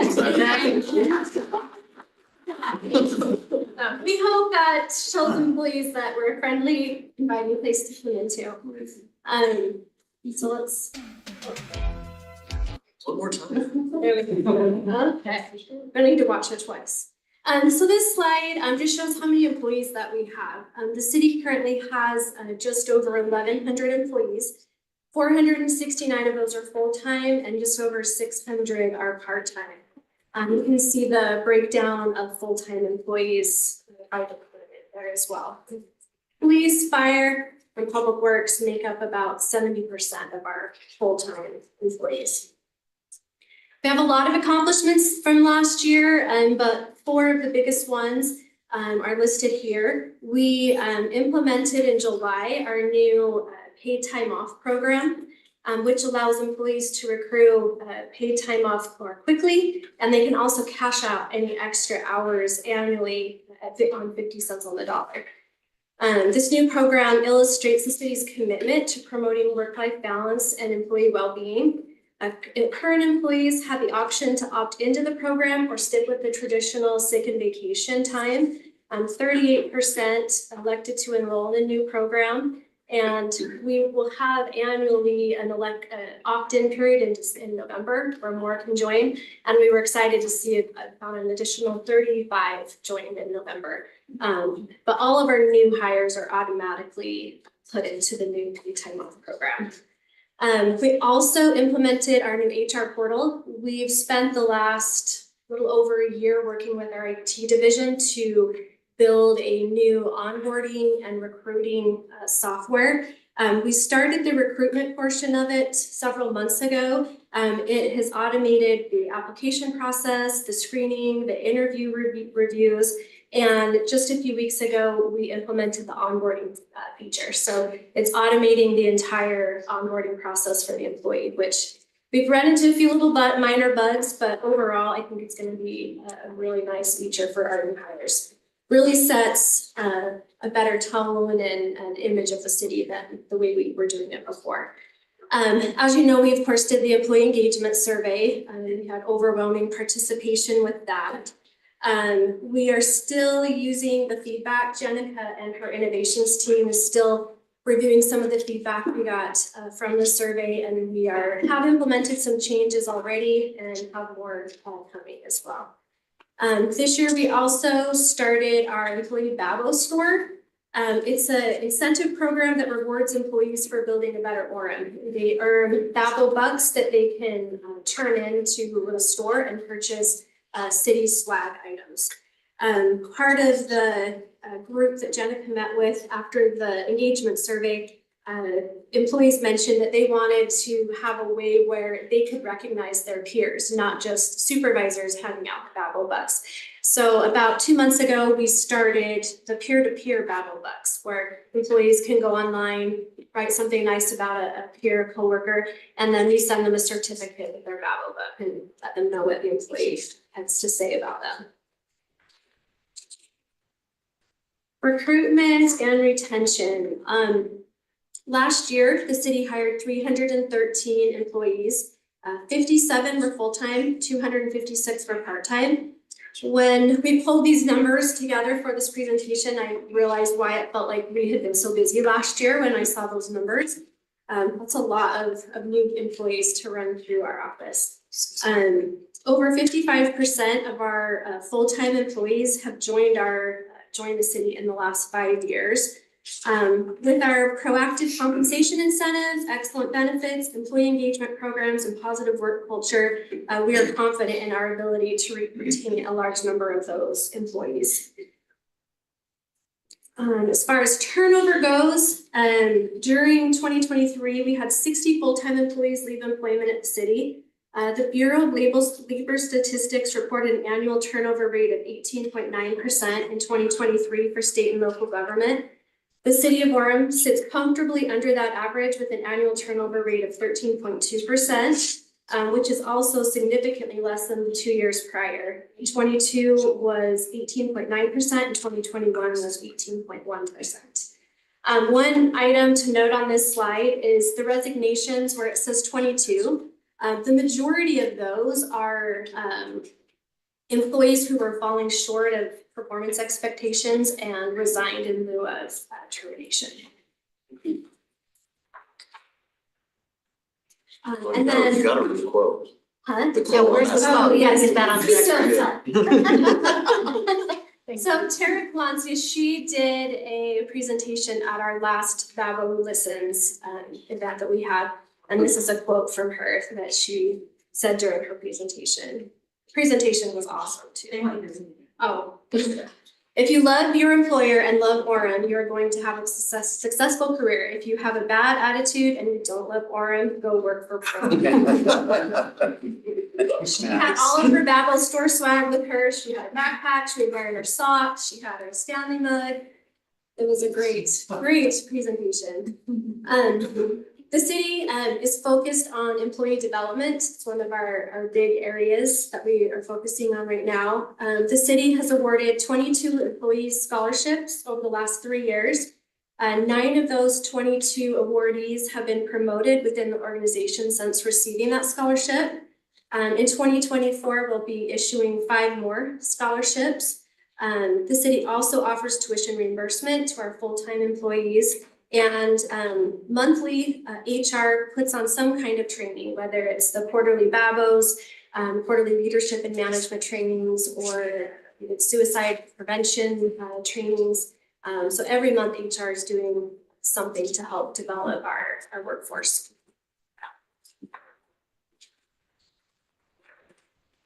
Maybe have questions about what HR does. They are very busy, tiny but busy office, work hard and play hard, so they're the hub. And build TV episodes if you want. That's it. Well done. They need one thing. Yeah. In terms of the turnover, in terms of our first responders, I'm calculating those in my head. On a percentage basis, we're single-digit % turnover in fire.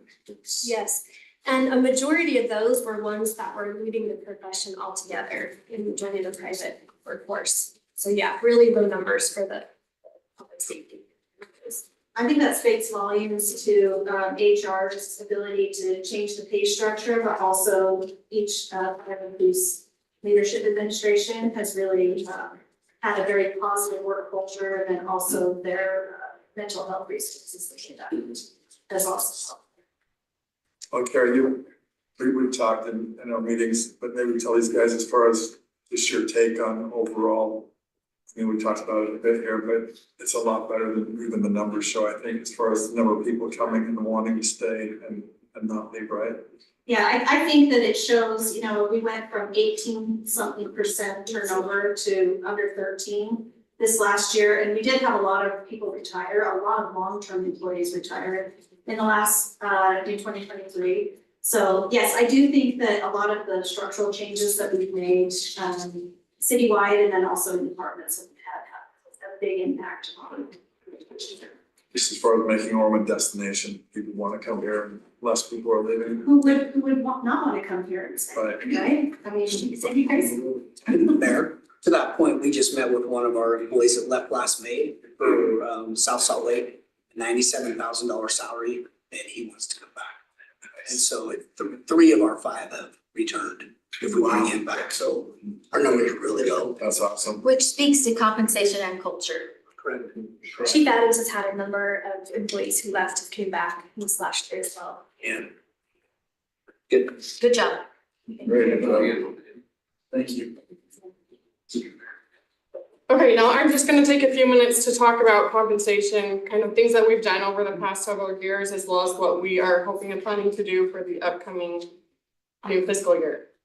So just to give you an overview, these are some of the major things that we've done to change our compensation program over the last 5 years or so. Before this time, it was kind of just traditional, everyone in the merit market system, but we've made a lot of significant changes to adjust that and be more responsive to the market for different employee groups. So in 2018, we started by implementing the public safety career ladder program. And so this is for our entry-level police officers and firefighters. It created a career path for them to advance from police officer 1 to 2 to 3, and then the same for firefighter paramedics, so that they're able to advance through their pay range more quickly, as well as it benefits the city, because in order to advance from one level to the next, they have to meet certain requirements, certifications, trainings. So it incentivizes the employee and it rewards the city by getting better trained and well compensated employees. So in 2020, we expanded that into not just a career ladder, but what we call the hybrid step program. So if you look at other agencies, a lot of them have just a traditional step where if you're a 1-year police officer, this is your pay. And then every year you get a compensation adjustment. So we combine that with our career ladder program to show that when you're a police officer with 2 years of experience, this is what you'll have. Again, you can advance through the career ladder. We extended that all the way up through the ranks, all the way through lieutenant for police, and then through battalion chief for fire. There have been adjustments made to it since then, but that's when we started the entire department. In 2021, we completed an external compensation study with NFP, and we implemented a lot of different targeted marketed adjustments based on that study.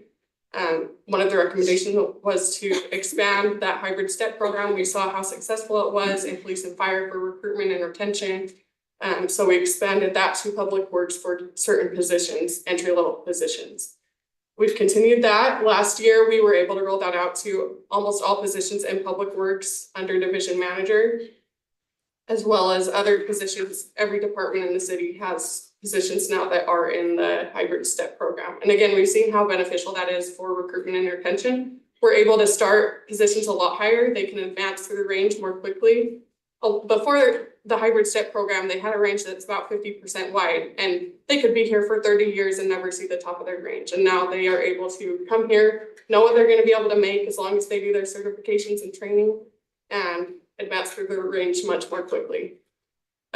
We've also made an effort to proactively look at the market, not just do it every 5 years with an external review, but make sure we are looking at this internally. And right now we're doing it twice a year, that we look as we're preparing for the budget. And then we also look after the budget season has finished and we're looking at what other agencies did.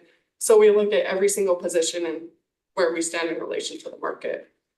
One thing I forgot to mention was, in conjunction with that, we did remove the grade system last year. So if you're familiar with that, we had positions in the merit system were in grades and they were grade grouped together. So for example, there would be 10 positions in grade 10. If we wanted to change one position, we had to change all of them. But as we remove the grades, now we can make those targeted adjustments by position. So this is what we have done over the past several years in relation to merit and market increases. Merit reflects positions that are still in the merit system instead of the hybrid step. The 4 positions that are in the hybrid step, the standard increase is usually a 3%. They may get more if they are advancing from one level to the next. And there are certain that are a little bit less, but 99% of them, it's a 3% step that they'll get on their anniversary. And then the market increase has varied based on what we see the external market doing. And as you'll see over the past few years, we've gone away from global market increases to making it much more targeted and looking at where we need to focus that. Are our sworn officers, do they need it more this year? Or our firefighters or public works? How can we make sure that we're being effective and strategic about how we're allocating those compensation increases? So I'll talk. Never mentioning you just transfer the money. You just do it. One thing I wanted to say about that is the market has been really volatile lately, especially for targeted positions in certain cities. So by removing those grades, we can target those volatile positions to make sure that we're being more proactive in the market rather than the entire group of positions that were in that grade band. So we can do that more fiscally responsible. Mm-hmm. So I'll talk a little bit more about this in a bit, but for this upcoming year, we are planning and budgeting that we can do the standard 3% merit increase for positions left in the merit program. And then market increases are just very variable based on the position. So there's not a great number to put up here. Some positions are doing very well in the market and we don't necessarily need to make an adjustment. And there's others that are lagging behind. And so we are targeting the funds that would have gone to a global market increase to those positions that need it most. So in terms of where we stand in relation to sister cities, I have both what they did last year as well as what they are proposing. As you'll see, most cities, it's kind of a game of chicken. They don't want to say what they're doing yet, or they don't know because they're waiting for final or more sales tax numbers to come in. And they're also waiting to see what other cities are doing. And we're in the same boat as everybody else. If you look last year, the average for these sister cities was about over 6.5%, but there are some outliers like Sandy. They passed, I believe, about a 14% property tax increase last year to go towards this as well as other things. That's why theirs is so high. But if you take them out, we're kind of in the middle of what other cities did. Last year, we did a 2% market for general employees and the police department. We did more significant changes to other positions that we put in hybrid step programs, as well as the fire department was more than that for most positions.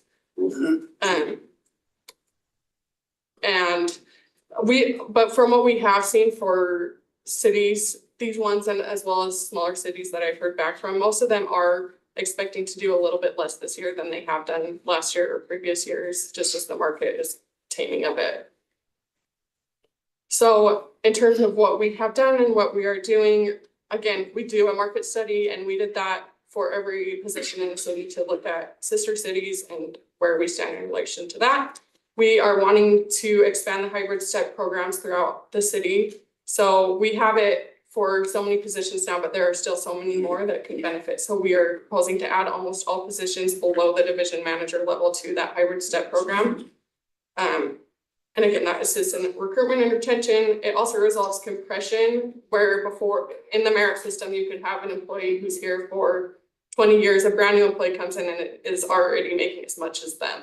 But now they'll be set at where they come in, unless they have external experience, of course. It also ensures pay equity between supervisors. We try to get rid of the overlap between positions.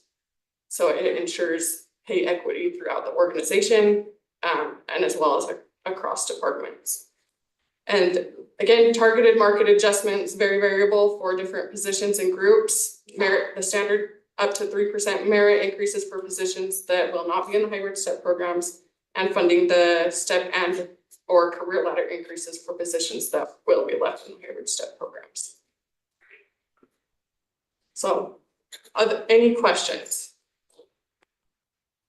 If I can say, as someone who's been here, as we've gone through this transformation in how we budget for it, plan and recommend compensation increases, what has really, I think, kind of made it work, what's been kind of the magic So it's more continual and more specific and detailed market analysis. And so really without then that extra work, that extra attention to detail that Jenica, Carrie and our team provide, I don't think that we'd be able to achieve the success and buy-in of this program. So continuing to do that will help make sure that we can keep this new program. Thank you, Brent. Any other questions? I think you're good. You guys are doing a great job. Thank you.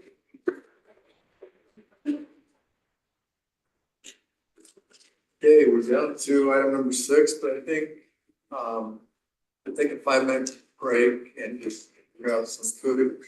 We'll have a bus kind of food, have a volunteer for that. Oh, there's Okay. Our beloved Father in heaven, we're so grateful for the opportunity we have coming together today to discuss the important needs and objectives of our city. I'm grateful for the opportunity we have to partake of this meal. Pray that thou will bless it, that it will give our bodies the strength that we need, and we can use that strength in serving thee and those around us. These favors and blessings we pray for in the name of thy son, Jesus Christ, amen.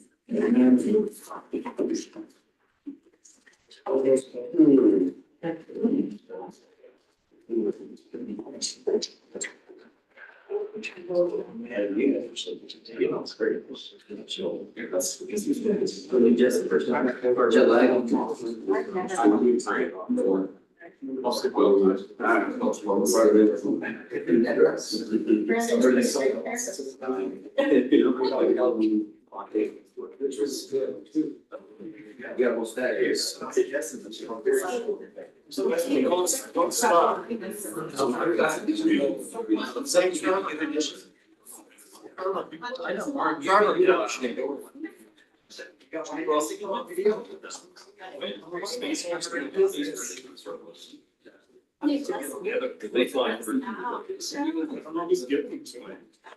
Oh, never mind those.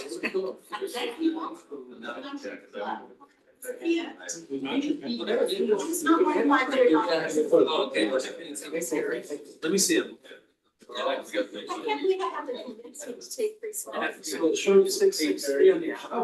Okay, I'll take those. There, cool. Do you have some? The best are where? I got it. It's cool. Yeah, yeah, I'll bring it to you next time.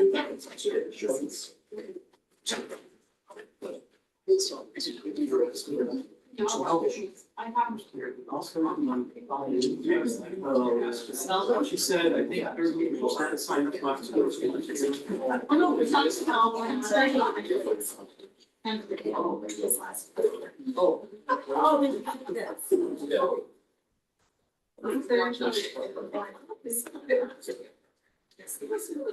This is nice. Begin with this.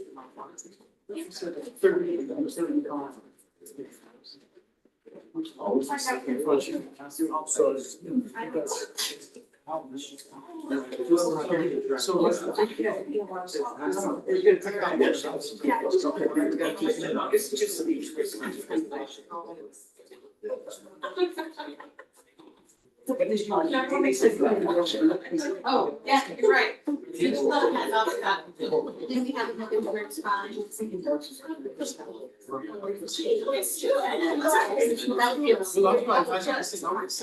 There's cars.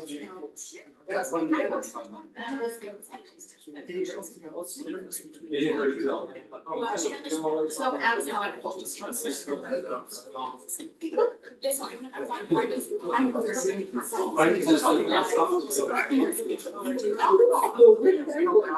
It's cartoonish. It's cartoonish. It's not. People were some. Yeah, there's not much.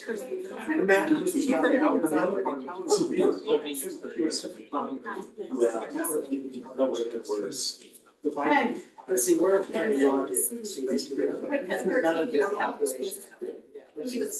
This is just a sense of.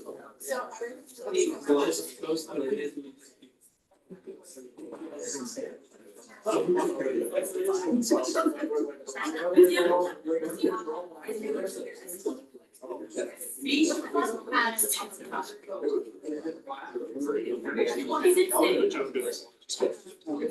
quick.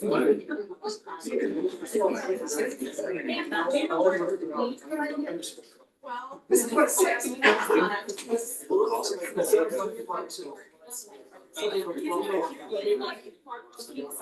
I don't know their names.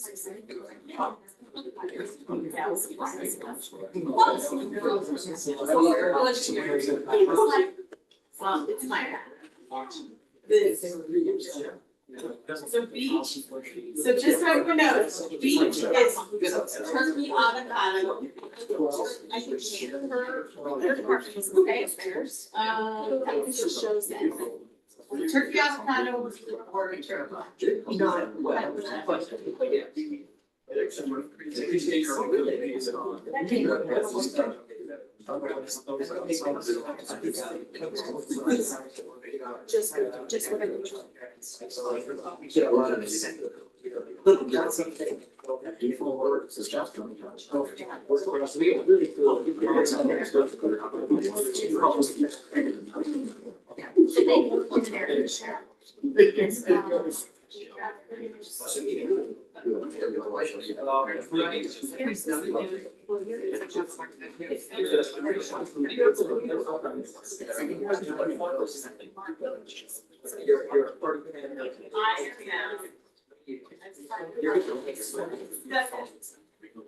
Yeah, I will.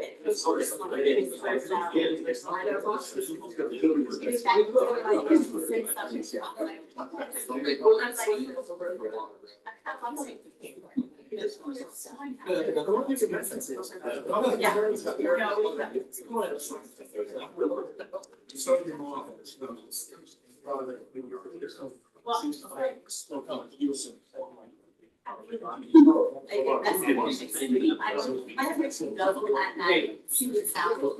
I haven't, yeah, I guess. How is it?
Where'd you get that hat? What did it say? It said Nelson. Is that like a family? Did it say Nelson Farm? We got him for Christmas one year. That's awesome. My dad grew up on a farm, that's a farm. So you come by it honestly. I grew up on a farm. That's cool. I should say, I grew up hauling hay. Say it on the farm. You're not the same thing. We didn't have any cows or anything like that. Cattle or anything. Well, some people like, don't call a ranch a farm. That's very offensive. But I did drive a lot of tractor, irrigated a lot of property. Oh, yeah. I tell people about as a 10-year-old sleeping out in my grandpa's Econoline van out in the middle of a field overnight. You think that'd happen nowadays? Yeah, we used to sleep out on the front lawn. Front lawn. All right, let's resume our meeting. We're up with item 6.0. Brandon, Gonna do a presentation on our fiscal year 2025. 25. It is 25. 2024. Just okay, because it's not gonna happen. Yeah, 25 rough. Well, that's the 24. I know, it's here to confuse you. You're trying to confuse me. Messing with us. We can't Well, know this what is we're gonna Brandon. do in 25 without knowing where we are in 24. So, Brandon's going to talk about whatever he would like. Wow. And we'll move forward. And we'll probably want to wrap up. Probably just have like a half hour. we'll try to be quick, yeah. Okay. So as I mentioned, we'll start with kind of where we are with 24 so you have some idea as to why we're using numbers that we are proposing for our fiscal 25 budget. So you can see on the left column where our current budget is, actually where we are year to date. The percent collected is just to give you an idea of, these are all generally through the February reporting period. So it gives you an idea just how we collect certain revenues throughout the year, right? So sales taxes were only about halfway through the year, whereas other items are significantly further along, as you can see at the bottom with interest earnings. The far right column just gives you an idea comparatively at the same time period a year ago, how we compare to that time period. So keep in mind, we were looking at approximately a $5.2 million transfer of reserves from our general fund to our CIP fund. So you kind of have an idea as to, you know, where we sit in relation to that fiscal 23 comparison. You'll notice, obviously, you've heard much about sales taxes and where we sit with that. Just so you're aware, that 2.6 negative equates to approximately $425,000. So we're approximately that far behind in relation to sales taxes at this point. Interest earnings is 34.9 ahead. What does that mean? Well, that's approximately about 200,000. I think if I remember correctly, about $200,000 ahead of where we were the prior year. So that's just for reflection and to be able to you have questions as you potentially look through that, is to say, hey, wondering about this particular thing. Just to give you an idea of how those in relation to, these are in relation to those major revenue sources. Sales taxes, not all. So sales taxes makes up 56.3% of all of those major revenues that we listed on that prior slide. Overall, sales taxes represent approximately 39% of all general fund revenues.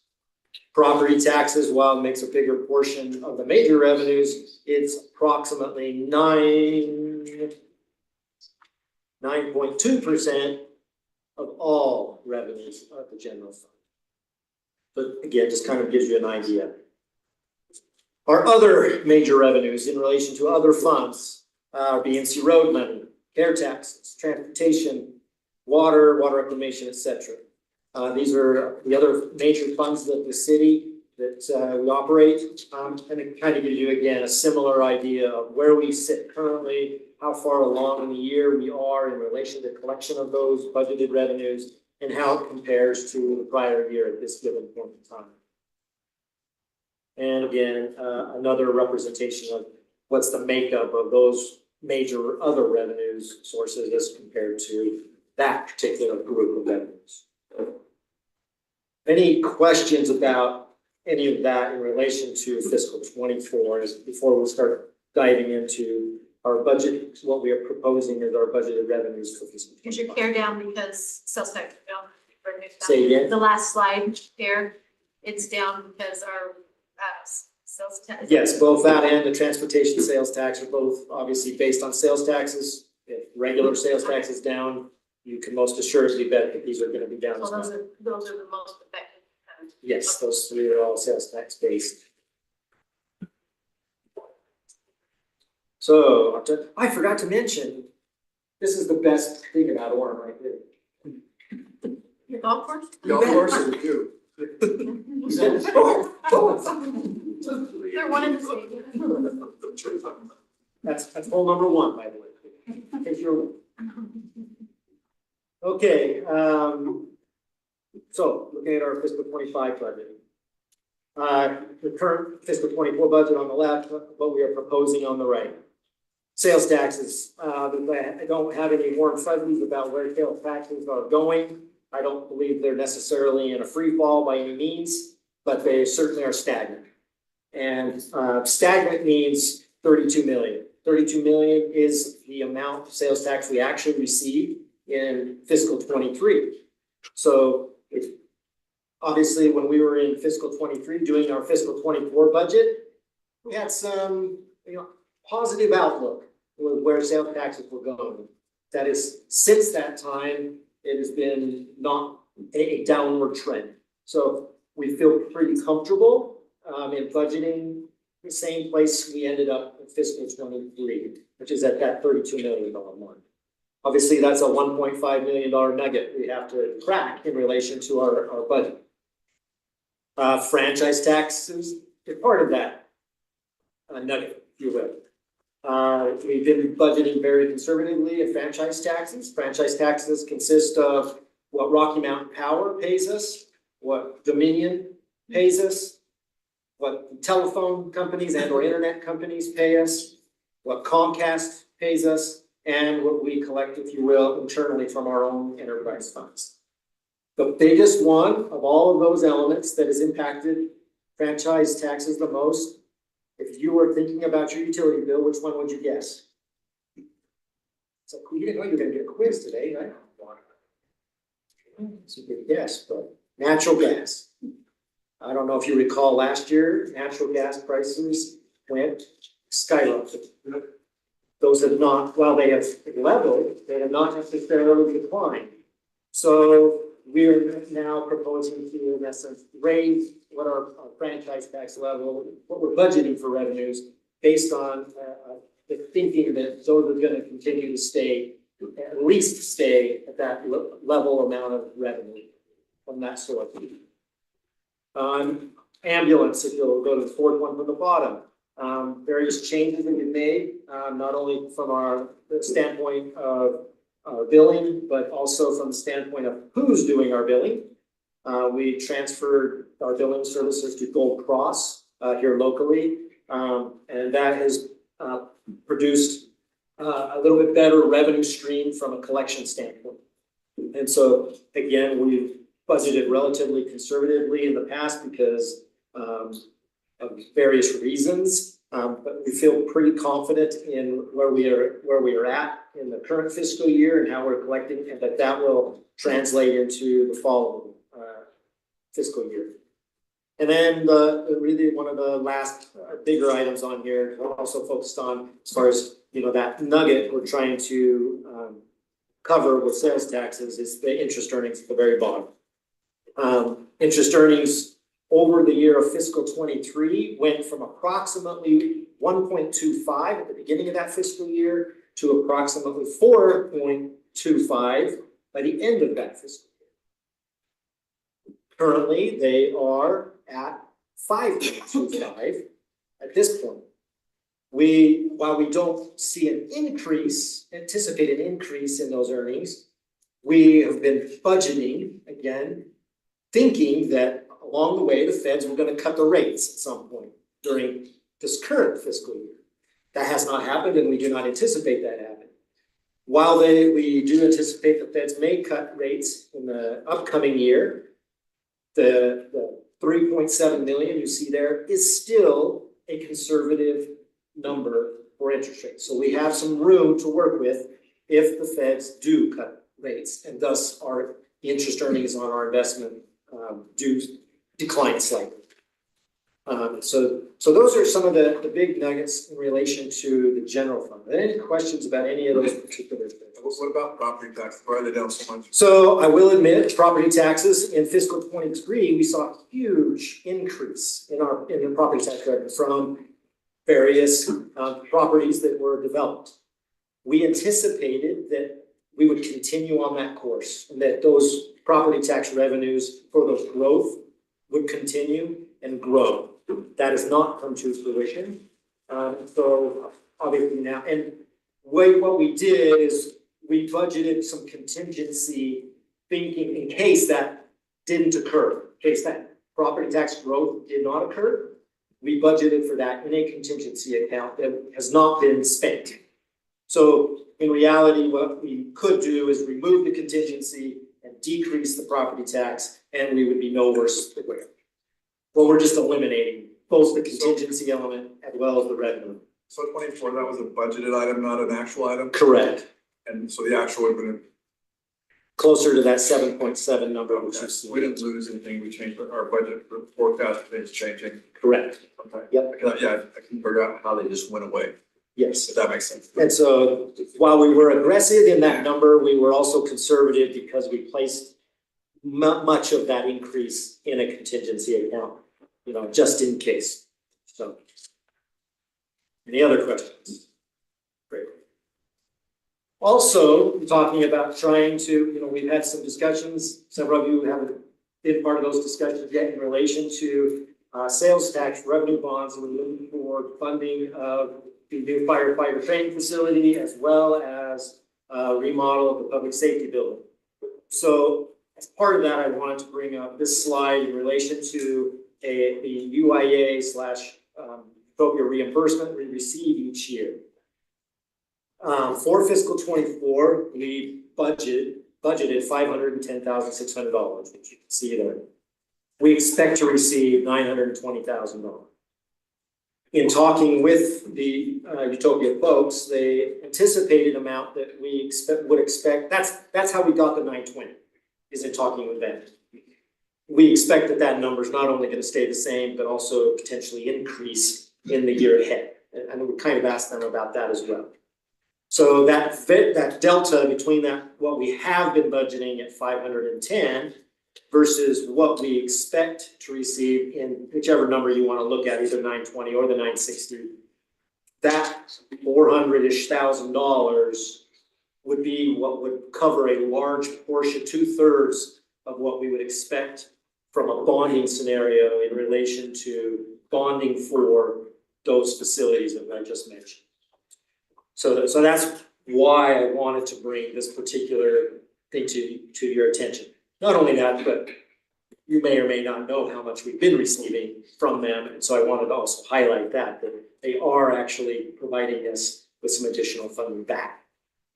Any questions in relation to that? Can you change why 126% jump? Is that after the build out? So that was a year they decided to start really, quite honestly, I think they got a lot of pressure from cities as they were starting to make money. Okay. Nice. And so they really upped the ante in that particular year. Which they've maintained. Which, yes, and I think that was part of also is saying, hey, if you're really doing as well as you keep telling us you're doing, let's see the dough, number one. And number two, can you commit to continuing in that fashion? And as you can tell, that they made an effort to continue to do that. So should we put up more pressure? If they keep doing well, right. I mean, you might have that difference. That's right. Originally, the reimbursement was, you may or may not know, our payment goes up 3% a year. And originally, the amount, they were gonna cover that increase as we went along each year. So they are now doing more than just that increase. So It doesn't go up like 5% or something, it's a straight through, Can you tell me all the again? way to 2040? all the way to 2040, okay. as far as what our pledge, what the city has pledged to as far as sales. So we can thank Councilmember Ramsden for, representing Orem on that UIA board and making sure that. You putting on the thumb screws there? Well, there have been some times where there have been financial discussions and we said, well, the cities we'd like to have that money come back to us sooner rather than later. So I think you realize that if they have it, they should come back. they're not agreeing. And interestingly enough, in that fiscal 23 year, that was also the year where they were able to bond without any, bond with their own revenue sources being the pledge behind those bonds, instead of having to rely on any of the participating cities as far as, pledging anything against it. So that was another reason why, right? So that made a big difference as well. Cemetery rates always seem to be a rate of notice that's of particular interest within the general fund, because it's one of the only revenue sources within the general fund that is a rate that, so to speak, we set. Most of the other revenue within the general fund are either somewhat immaterial, or we don't, generally speaking, control a lot of that revenue, i.e. sales taxes and franchise taxes and property taxes for the most part. So that's why I bring this slide up, is just so you can kind of see what the rate has been here in fiscal 24 and what is being proposed. You'll notice the 3.5%, and you will see that percentage show up a lot within the remainder of the presentation. That's kind of what we've pegged as, if you will, a CPI rate. We realize the rate may, depending on your source of which CPI rate you wanna pick, may be slightly higher or slightly lower than that. So we kind of targeted it into that range. And you'll notice we continue to have a difference between the upper cemetery rates as well as the newer, lower cemetery rates as well. Is that, why is that? Is that desirability, or is it just the way it worked out, or?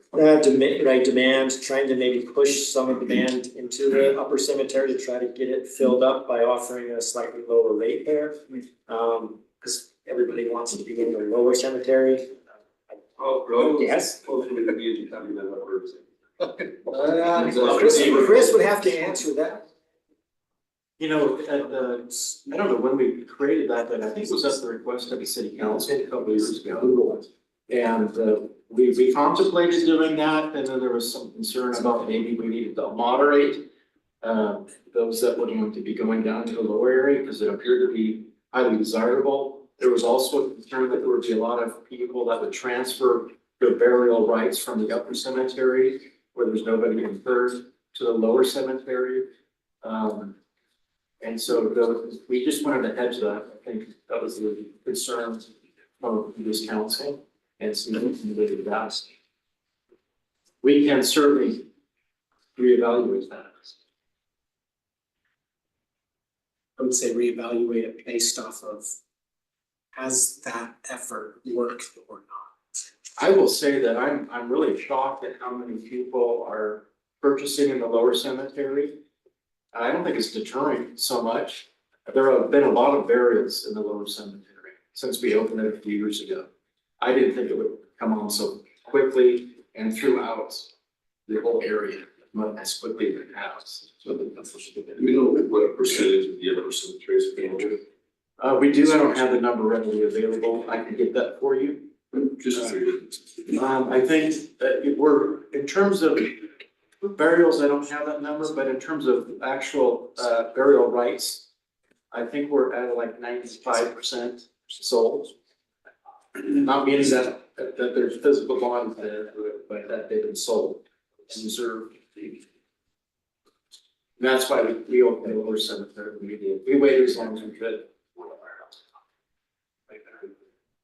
Okay, moving along, our other major revenue sources, again, current budget, and what we are proposing as part of the tentative budget.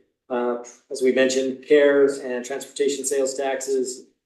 If we're gonna budget sales tax, regular sales taxes lower, we should expect that those are also gonna be lower in regards to that. We'll have a discussion here a little bit just after this on rates, which affect the water revenue, all of the enterprise funds. So you'll see that. And then a discussion about the street lighting revenues also at the bottom. In relation to the water fund proposed rates, tier one, which is obviously the most used, is we are proposing to go in the 3.5% from 85 cents to 88 cents. And then the various changes to the tier that are being proposed. Down the bottom, you see the base rate, the 3/4 meter and the 1-inch meter, which are the two most popular meters in the city. There are obviously changes to the other sizes as well, but these, again, sort of the most popular, so we kind of show those. You can see the proposed rate increase for those as well. We've had some meetings with you and discussed sewer rates. This reflects those discussions. You can see the $4.50 increase in base rate in relation to that, as well as an increase in the volume charge. That you can see again, that 3.5% increase. That is obviously part of the discussion that we've had in the mini meetings that we've been having. And so just know that this is reflective of those meetings. Jen, I think and Mayor, you're the only two who haven't bid yet. And so we'll give you a great deal of background at the meeting we'll have soon. Stormwater, similar increase in relation to that rate, from 828 to 843. Solid waste, which you'll note at the bottom, we try to basically pass through the cost that we are getting from waste management. The combined fee will go from $17.60 currently to $18.40, which is a 4.5% increase. You can see the effect on each one of those. Green waste, I think they, in essence, eliminated the green waste program specifically, and those cans are now just part of your regular waste. So we elected not to make any change to that particular fee. Street lighting, there's a rather large increase. The intent is to potentially use the street lighting fund as a source for funding the needs of the Christmas lighting out here that we did during this last Christmas. And so proposing to increase that fee to cover the costs of that program that way they can do it and continue to do it on an ongoing basis, rather than this year where we, in essence, scrounged together funds to be able to fund that particular program. Then just to put that all together, we've discussed this table multiple times. Can you zoom out? How's that? Yeah. Okay, Much great. better, thank you. So item to note, all of those increases that I just discussed are included in this total.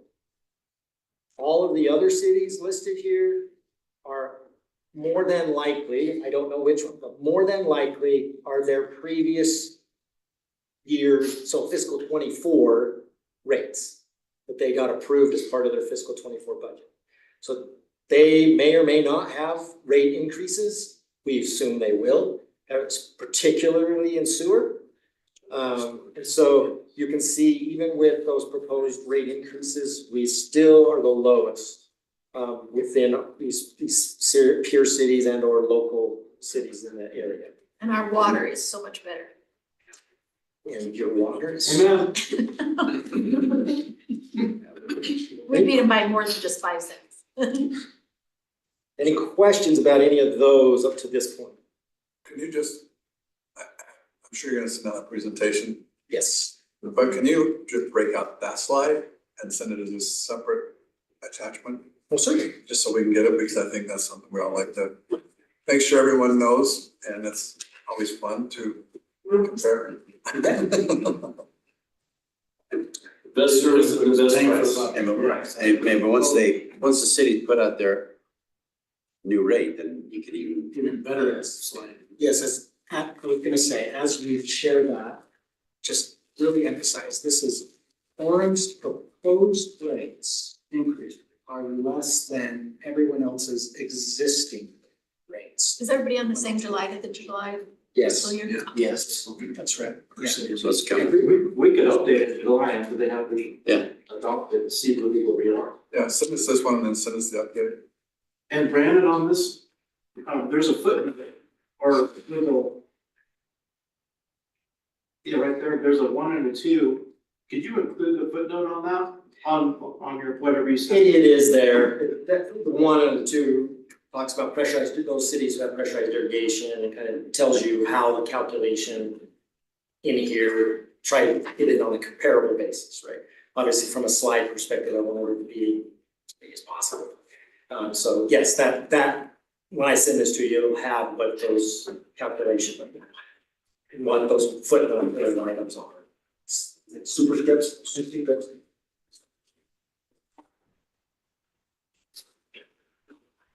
Okay, now I tried to verify this, so Bryce, you can verify no increases.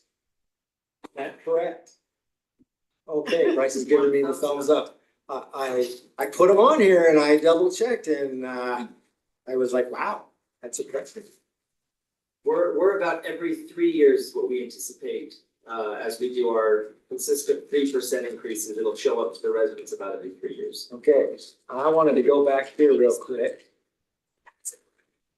And I will have you notice the recreation revenues, even with that, they are doing that well, that they're proposing an increase of revenues of 10.4%. So to point out how well the recreation center is doing even without a price increase. And then this a slide just to give you an idea, obviously there are lots and lots of other fees and charges the city has, which we don't want to take the time here necessarily to talk about. But we will be sending you a fees and charges exhibit that's part of the budget, and be sending that to you as soon as we have that entirely finalized. So you can review all of those fees.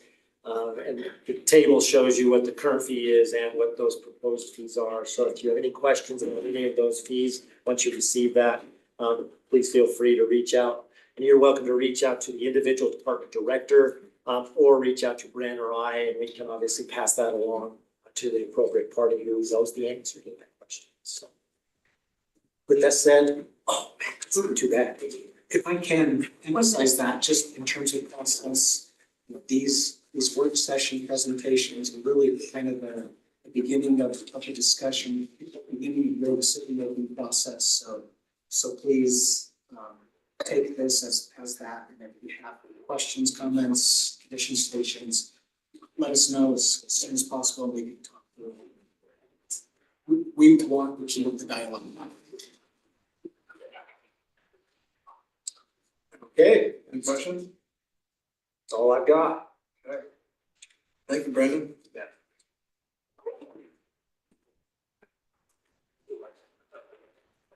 All right, let's get the agenda.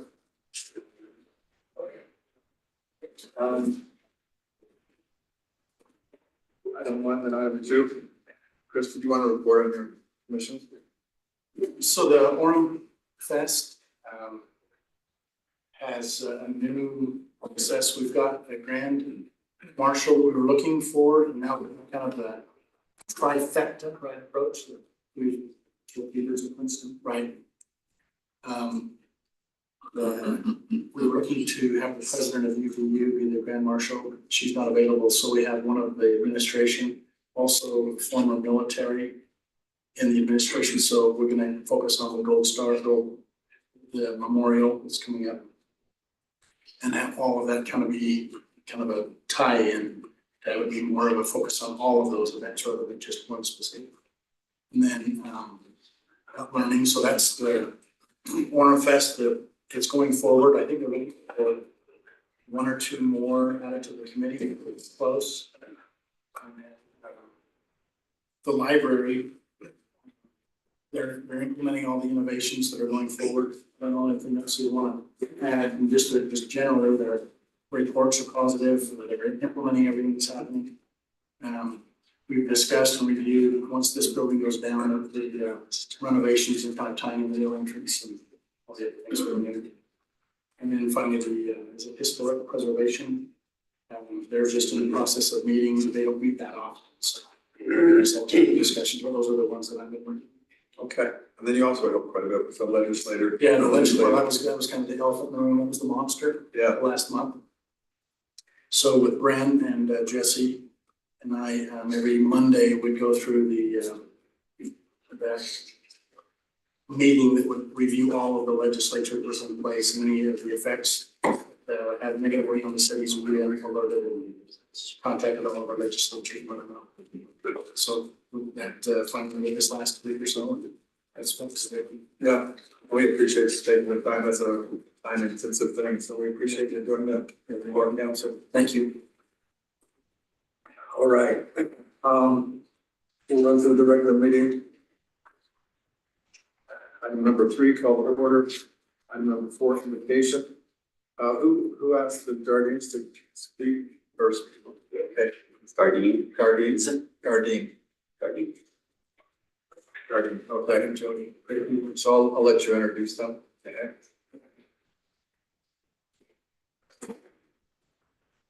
Mayor's report.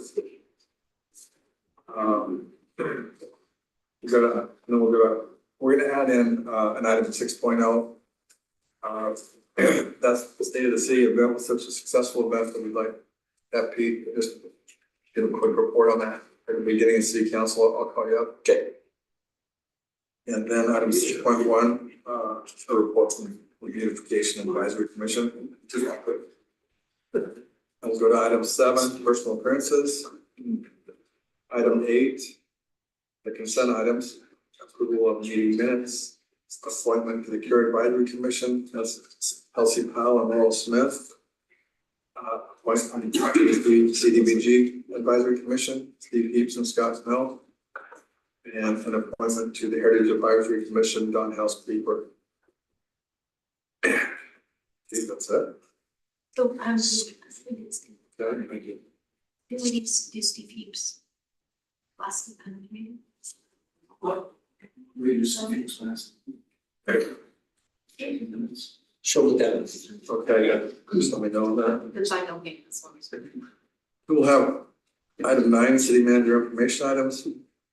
And then we'll adjourn. They'll make a motion to adjourn, and then we'll adjourn to a meeting in the Orem Redevelopment Agency. So whoever adjourns, keep that in mind. And then we'll go into the RDA consent items. And that's just approval of meeting minutes. And then our RDA scheduled item will be at 12.1. That's a resolution amending the participation agreement for University Place Community Development Project area. And Steve Earl will present that to us, and then we'll adjourn from that meeting. We need a motion for that resolution. Yeah. And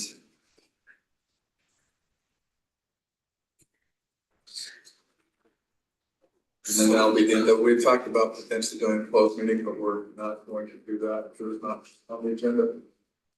We'll adjourn.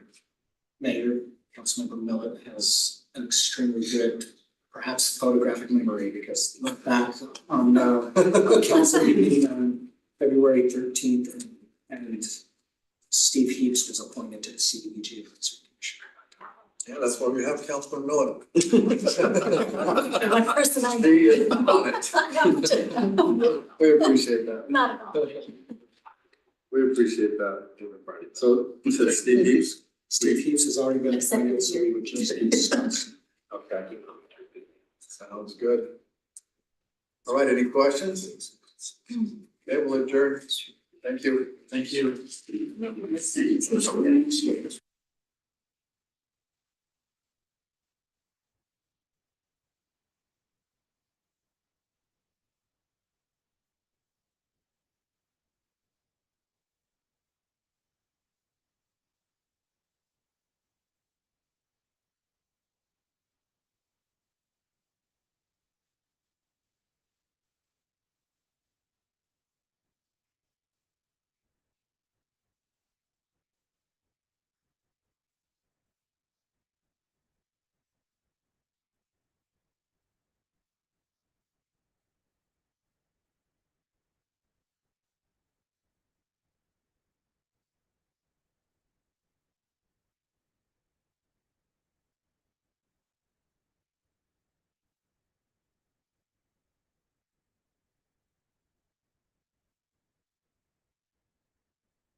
Test. There we go. It's probably a little loud. They didn't have shirts to get it. Oh. Everybody's gonna go. I'm sure Mike put it here. What do you normally shop? For the bowl. Oh, bowl.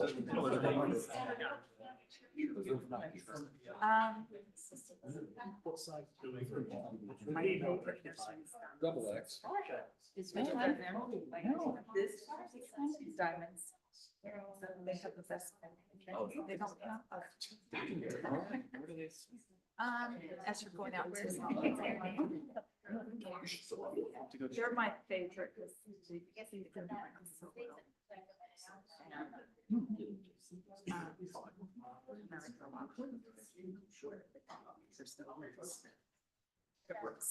Oh. They do the job. Yeah, I will admit, I must not have that sharp enough eye. Or something like that. We always have the what. They do have. Pretty good eye. Where do you go? You do your notes on. Have you ever been out to Diamonds in Springville? No, she's good soldier. Had the most gorgeous.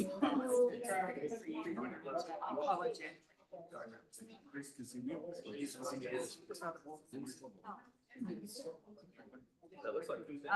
They usually just have a few that are not pre-ordered.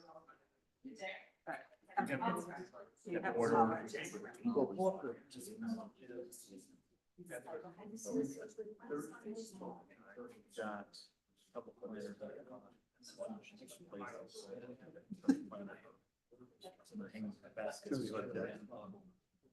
I do a lot of strips. Yes. I use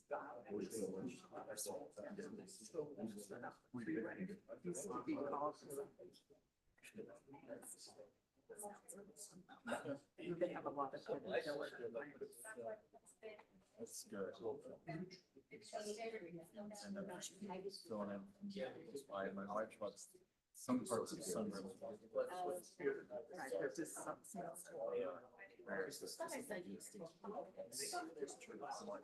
What's happened?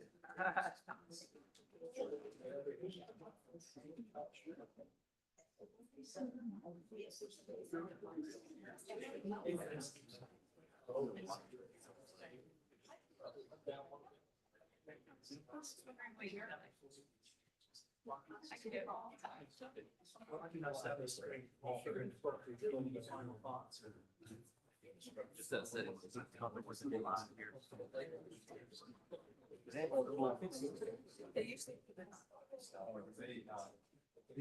Okay. The school district.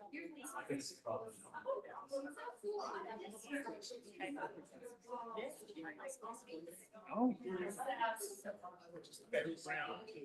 Our kids all grown now. And our anxiousness in this.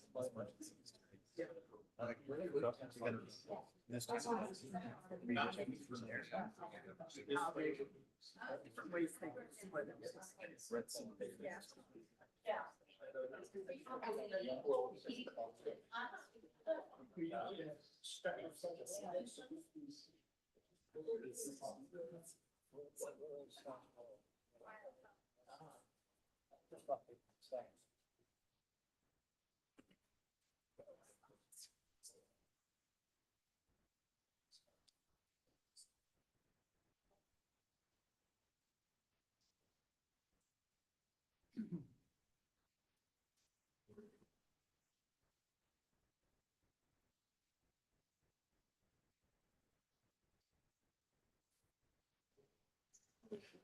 Welcome. I'd like to call this meeting to order.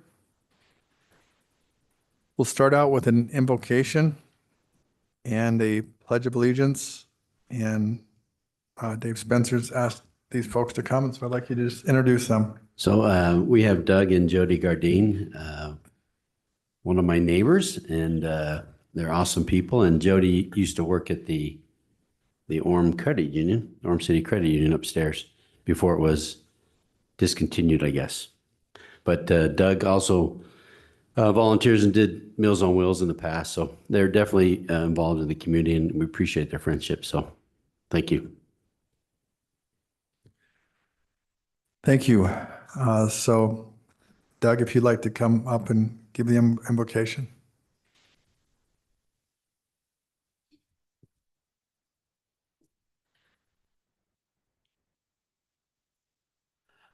Our Father in heaven, we are grateful to be here this evening. We're grateful for the blessing of living in this wonderful nation, in this wonderful state, in this beautiful community. We're grateful for those who serve here and pray blessings upon them, that they will make good decisions for all of us and that will be pleasing to thee. We thank thee for all of our blessings that we have, and we pray that we will go forth in this meeting having learned things and be blessed. And we say these things in the name of Jesus Christ. Amen. Thank you. Now please rise for the Pledge of Allegiance. And Jody, if you'd come up and lead us in that.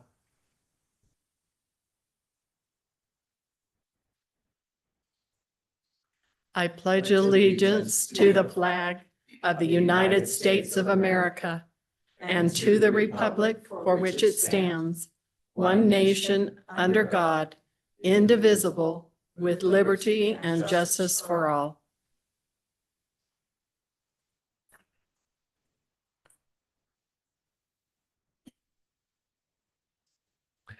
Thank you.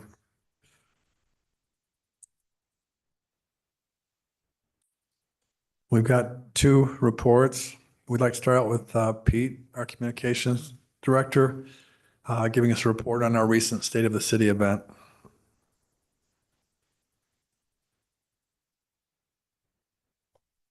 Okay, thank you. It was a marvelous event, and I wanted to thank each one of you for your participation, for filming the videos with us. We had a really, really great time.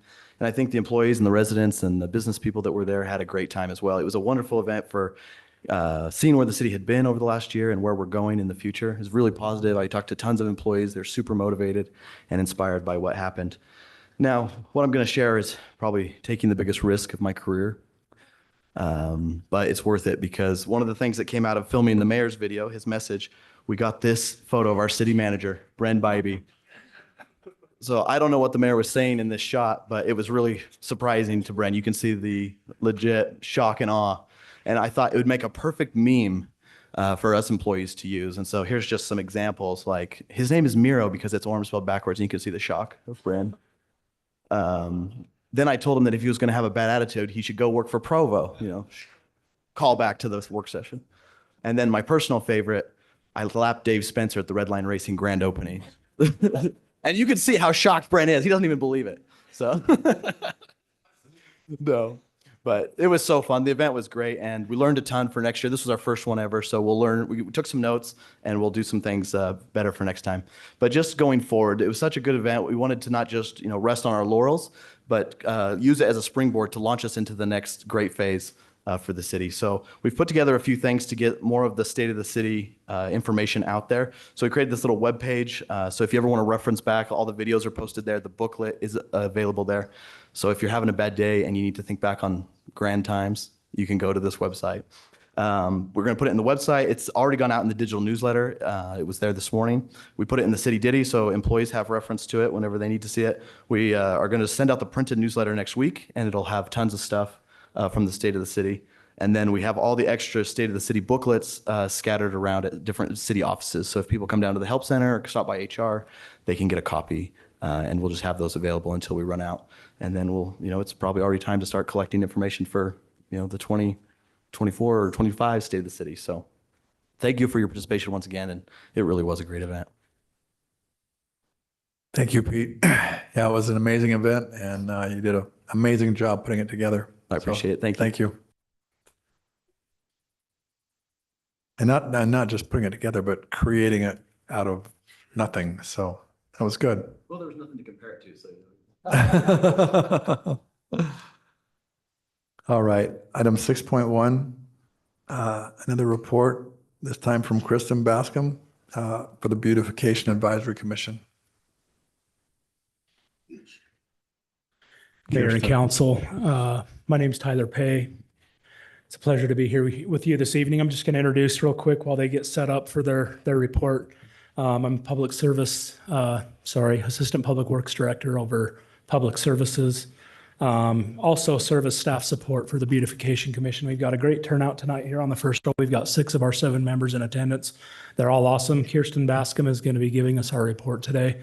And I'll turn the time over to her. Thank you.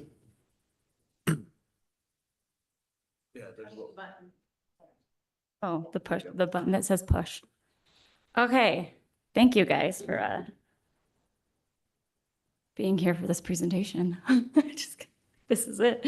Okay, so the Orem Beautification Advisory Commission seeks to preserve, I'm not going to read that. What we are here for as a commission is to strive to inspire businesses and residents here in Orem to beautify their homes and their businesses. We really feel that through positive outreach and positive reinforcement, others will follow suit and beautify their own yards with the other people beautifying theirs. Our commission members, me, Kirsten Bascom, I am the chair. Robert McFadden, right here, he's a master gardener. He is vice chair. We have Elaine Parker, right here. And we have Sean Orulin. Anybody? Is it Orulian? Pam Ogden. Is Pam here? There's Pam. Britton Ronaldson. Ronaldson. There you are. Okay. Yep. There he is. We're just getting to know each other, guys. Jared Goebel. Jared. Where's Jared? There you are. And Jen Gale. She is with us in our city council. These are the last year's accomplishments. Of course, the Summerfest parade. We had, let's pop through those. Social media outreach. We're doing monthly newsletters, putting out stuff, good information for our fellow Orem residents. These are our beautification awards and our holiday spirit. So what we're going to be doing is we will be each have a section on the map that we can drive around and kind of see who is beautifying their yard. And with that, we have these signs that we can go up to the homeowner and ask if we can put that in their yard, place it there, and hoping that their neighbors can see that and beautify their own yards for hopes to get it another year. These are 2023 yards that were voted and presented. Here are your business awards. So we are also doing this with businesses. Sure you have noticed all of those. We also do holiday decoration awards. Here are some for Christmas. Okay, so our 2024 goals. We're gonna promote worthwhile practices that enhance the beauty of Orem. I think we all really care about our city, and we really, as a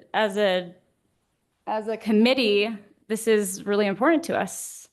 We're going to do this by, let's see, recognize 84 properties. Like I said, residents and businesses. We are going to also recognize residents for wise water use. Support the city. We want to support the city in establishing at least one community garden and encourage and educate residents in good horticultural practices. Arbor Day activities, all of the good stuff. Goal number 2 is to promote the roles and activities of the Beautification Commission. So we want to continue to promote the commission and beautification activities and education opportunities through the city Facebook page and newsletters. Participate in the Summerfest parade. Thank you for your time and support. We look forward to working with you guys with things that we want to accomplish this year. Thank you so much. Thank you. Yeah, Mayor, I've got a comment. So I was on the commission or liaison last year, and it's amazing to see how full the committee is. And they're here, and it's amazing. So I guess I can hand that over to Jen, and she's in good hands with these good people. And Bob, I'm looking forward to that community garden, and you can show us how to grow strawberries, man. That's where I met Bob. I met Bob at the farmer's market, and he was trying to push strawberries on me, and I don't grow strawberries. But I asked him if he wanted to be on the Beautification Commission. He said he would, so appreciate that. I actually bought 3 of those strawberry plants. So, and they were great. And I'm gonna get some more. But yeah, Jen, we encourage you to work with these guys and really help them. Great. Well, thanks for being here. Yeah, you all, or almost all of you are new. Is anybody not new on this committee? I mean, we just had our first meeting like a month ago, and Kristen said, I'll be the chair, and Robert said, I'll help. So they're doing a great job in the short amount of time they've been here. So I look forward to seeing what you accomplish. My only request is when you were going through that map of awards, there's an area of the city that got skipped, and that's where I live. So I'll show you on the map later, but you need to assign a person to that spot. Thank you. Okay, we've got our consent items coming up. Oh, no, actually, we've got personal appearances. So we've just got one personal appearance, and that's Steve Heaps, if you'd like to come up and share.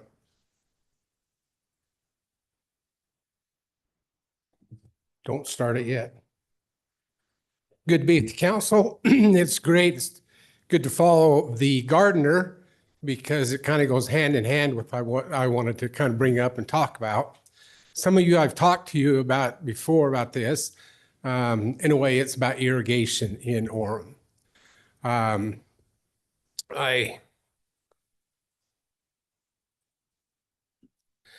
We have 2 canal companies in Orem. We have North Union Canal Company and Provo Bench. We all live in Orem. We all see the canals, the ditches in our backyards and neighborhoods, etc. Well, our neighbors to the north, Linden, has decided to pull their shares out of the canal. And they're going to get a new tap. They're going to come from above and come straight down to Linden. And that's how they're going to get their water for the pressurized irrigation. So in doing that, that's going to take the pressure away in the irrigation for everybody in Orem. Everybody. There's just not going to be enough push in the water. So there's a problem we have there. I'm just here to maybe educate you, to maybe start some conversation. Don't know if there's anything the city can do or help out the backyard gardener. That's one of the things that sitting in the irrigation meetings, that's one of the things they keep bringing up is that Orem has grown and has outgrown the backyard gardener, and that those things are things of the past. You have to just take care of it with your hose, sprinklers, stuff like that, instead of by irrigation. Some ideas, I don't know if those who have water irrigation shares can get it inexpensively from the city, that they can grow this type of stuff, then okay. I don't know. These are just some ideas that have come up, and we're kind of reaching out to you guys for help. We're not going to solve this right now, but maybe get it on our minds and maybe start a committee. There are some people within the city who are very well aware of this, what's happening. And anyway, questions, anything we can bring up, talk about more? Yes, it is going to happen. I'm as heartbroken as anybody.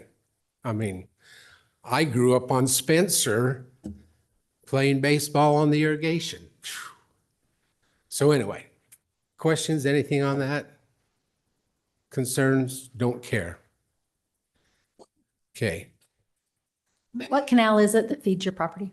What's that? What canal are you? We're on North Union. North North Union starts from 800 north. Everything else is down below is fed by the Provo bench. It starts at, oh, and by the way, the biggest shareholder in the canal is Orem City. Just a fact for you. But Orem City takes their water out before it hits the canal and is diverted and is, purified and taken care of that way. So the other question comes up, let's say Linden does do that. What's going to happen to the irrigation ditches? Who's going to be responsible for that? Where do they go? Who's going to take care of it? Let's see, I just said the biggest shareholder is Orem City. Something to think about. I don't know. I have no idea. All I know is Grandpa's mad because this is happening. So, questions? I don't know. I don't have all the answers either. I have volunteered to be on the North Union Irrigation Canal Company board. So hopefully I can have some answers quick. If anybody has any, we'll just kind of we'll see what happens. I think, Steve, you need to probably talk with Chris Shirkey, our Public Works Director. Chris knows, we've talked. He has all the information, but. And who is, there's another guy on the board from Orem. Thank you, Reed. Those people know a lot more than I do. Have I said everything correctly? Metropolitan Water District of Orem owns most of the shares, so it's not the same Orem, we don't own Oh, the shares. okay. But you're right, everything else is correct what you said. We'd love to meet with you and a group of citizens. Yeah, I don't know. North Union shareholders, Provo Bench shareholders. I got a 90-year-old father down here by the mall that irrigates his lawn. I don't know what he's going to do because I don't want to go put in a sprinkling system in his lawn. Come on, guys. So anyway. So maybe we can get a meeting, Chris, and we can meet with him. Okay. Good. I'm on the board now. I'll get those guys to come to us instead of us always going to them. Thanks. Thanks, Steve. Thanks, Steve. Thank you. Thank you. All right, next up, we've got item number 8, the consent items. Item 8.1 is the approval of the meeting minutes. Item 8.2 is 2 appointments to the Care Advisory Commission. Elsie Pally and Laurel Smith, are either of you here? If you'd like to stand up, just to recognize you and thank you for volunteering for that Care Commission. Thank you. And then next, we've got our CDBG Advisory Commission. We've got one appointment, Scott Snow, and then a previous appointment a week or so ago of Scott Heaps, or I'm sorry, Steve Heaps. Are either of you here? Okay, there's Steve. Again, just to recognize you and thank you for serving on that commission. And lastly, we've got item 8.4, the Heritage Advisory Commission, Don Housekeeper. Thank you, Don. Pleasure. All right, so those are our consent items. Would someone like to make a motion? Mayor, I'll make a motion that we approve the consent items as listed. I second it. Aye. Aye. Aye. Aye. Aye. Aye. The consent items are approved.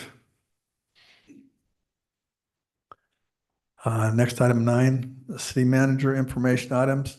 Bren, do you have anything? Yeah, one quick item. Second, perhaps only to our Lights On program, that the event or program that we probably get the next most amount of gratitude expressed and compliments is our spring cleanup program.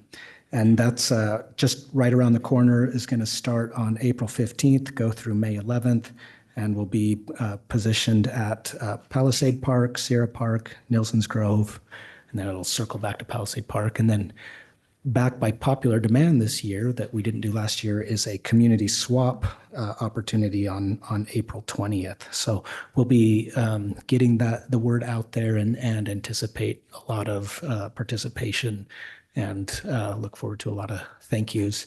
And then the only other item is that I'm currently reviewing our communications manager position, and Or I will at least review every presentation that he gives before.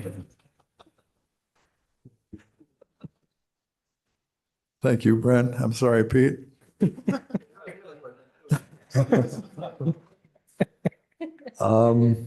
Okay, so this is definitely a record, but we're not done yet. But we're going to adjourn this meeting and move into a Orem Redevelopment Agency meeting. So would someone like to make a motion? I'll motion to adjourn this meeting and move into a Orem redevelopment agency meeting.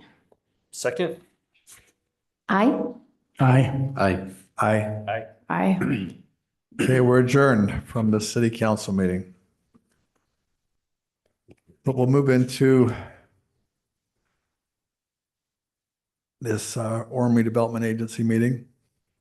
And we'll start that with an item 11.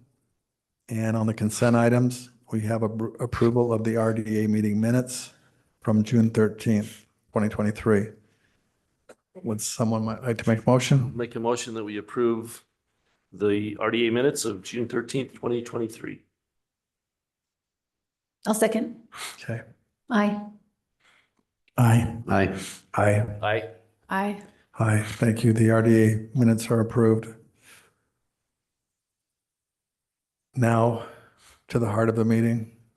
We're at item number 12, RDA scheduled items. We've got item 12.1, a resolution amending the participation agreement for the University Place Community Development Project Area. And Jason, yeah, Steve Earle, you're going to present. Okay, you're the helper and Steve's going to present that to us. Yeah, so I'm going to try really hard to avoid saying mayor and city council and instead say chairman and members of the board of directors of the redevelopment agency of the city of Orem, because that's the capacity you're now acting in. So this item before you tonight is a proposed amendment to the participation agreement, as the screen says, for the University Place Community Development Project Area. So back in 2015, the RDA created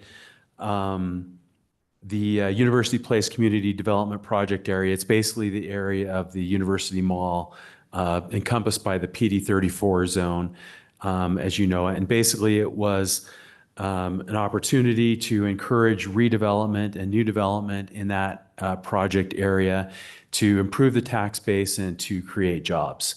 And so as part of that whole process, the city entered into interlocal agreements with Utah County, Alpine School District, Water Conservancy District, and some Utah County, and I think there's one other entity, all the local taxing entities, essentially.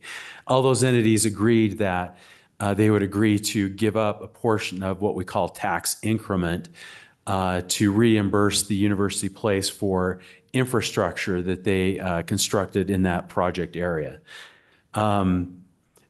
I'll go into as much or as little detail as you want me to. So if you have questions, maybe you can ask me for more detail. But essentially, as part of this project, well, maybe for those who don't know, tax increment basically is the difference in the taxable value of land in the project area given on a base year versus the increase in the taxable value as additional buildings and improvements are constructed within the project area.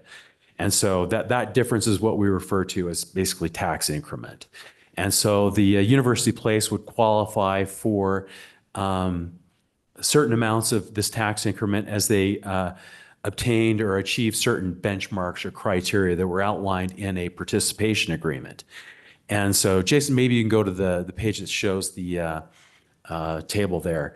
So this is the original table with some red line proposed changes that we're proposing to make to the participation agreement. But you'll see benchmark 1, for example, and benchmark 2, they have a bunch of requirements that were required to unlock certain levels of tax increment.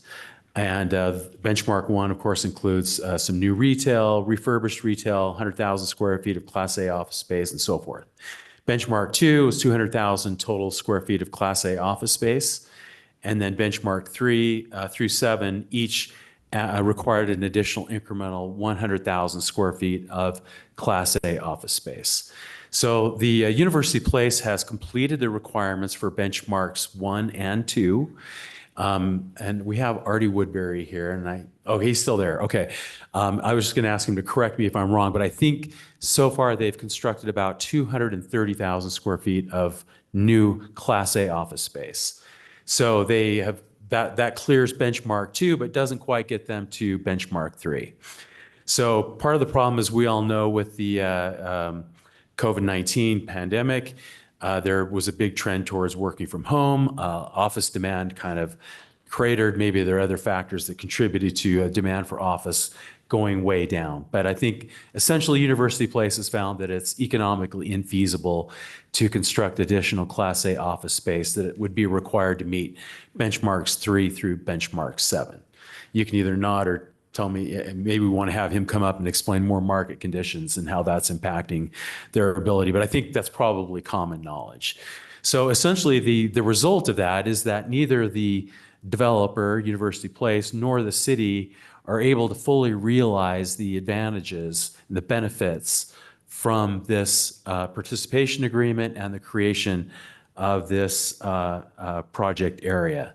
So what well, let me back up. So instead of Class A office space, although the University Place is not experiencing demand for that, they are experiencing some demand for some additional new retail space. So both new retail space and new office space have the advantage of creating jobs, and they also create additional sales tax. And well, retail in particular creates additional sales tax, much more so than office space. And they both also increase property taxes.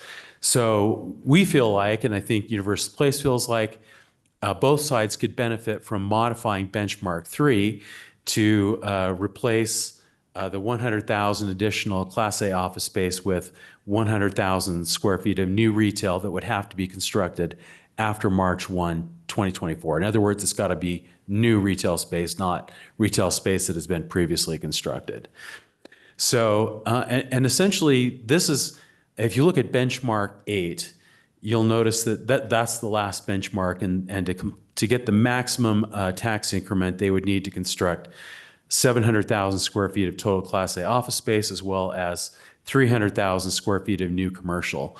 Essentially, what we're proposing to do through this amendment is to shift 100,000 square feet of that new commercial from benchmark 8 to benchmark 3.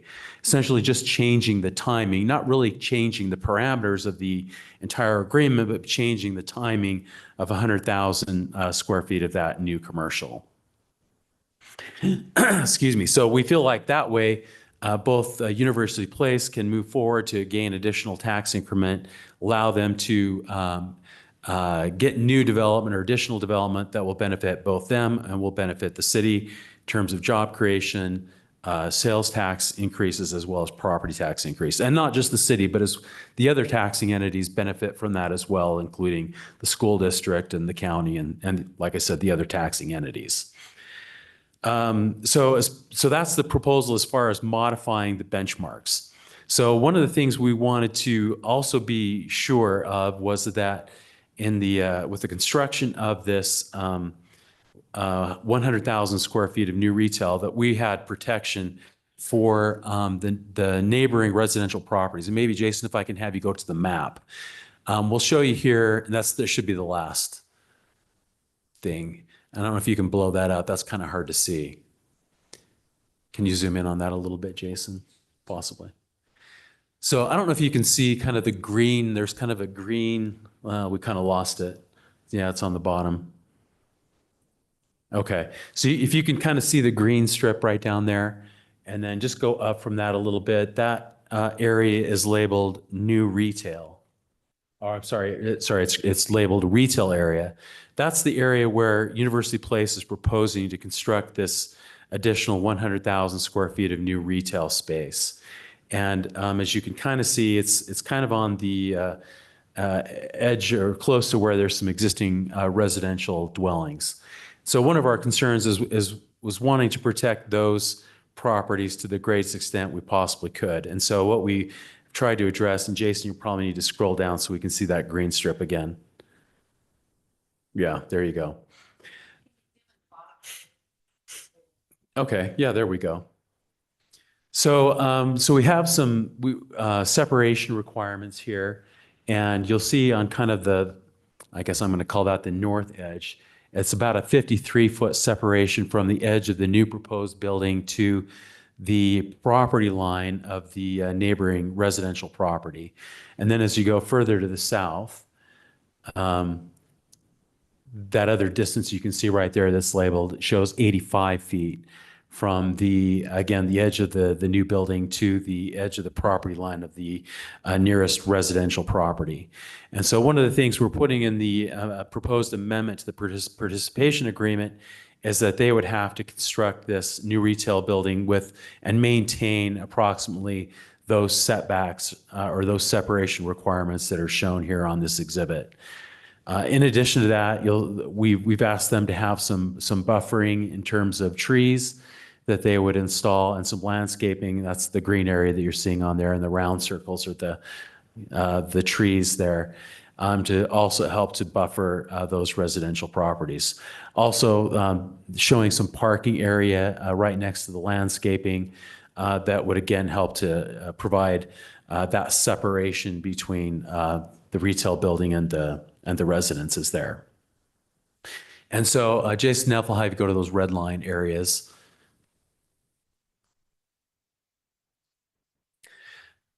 Okay, let's keep going down.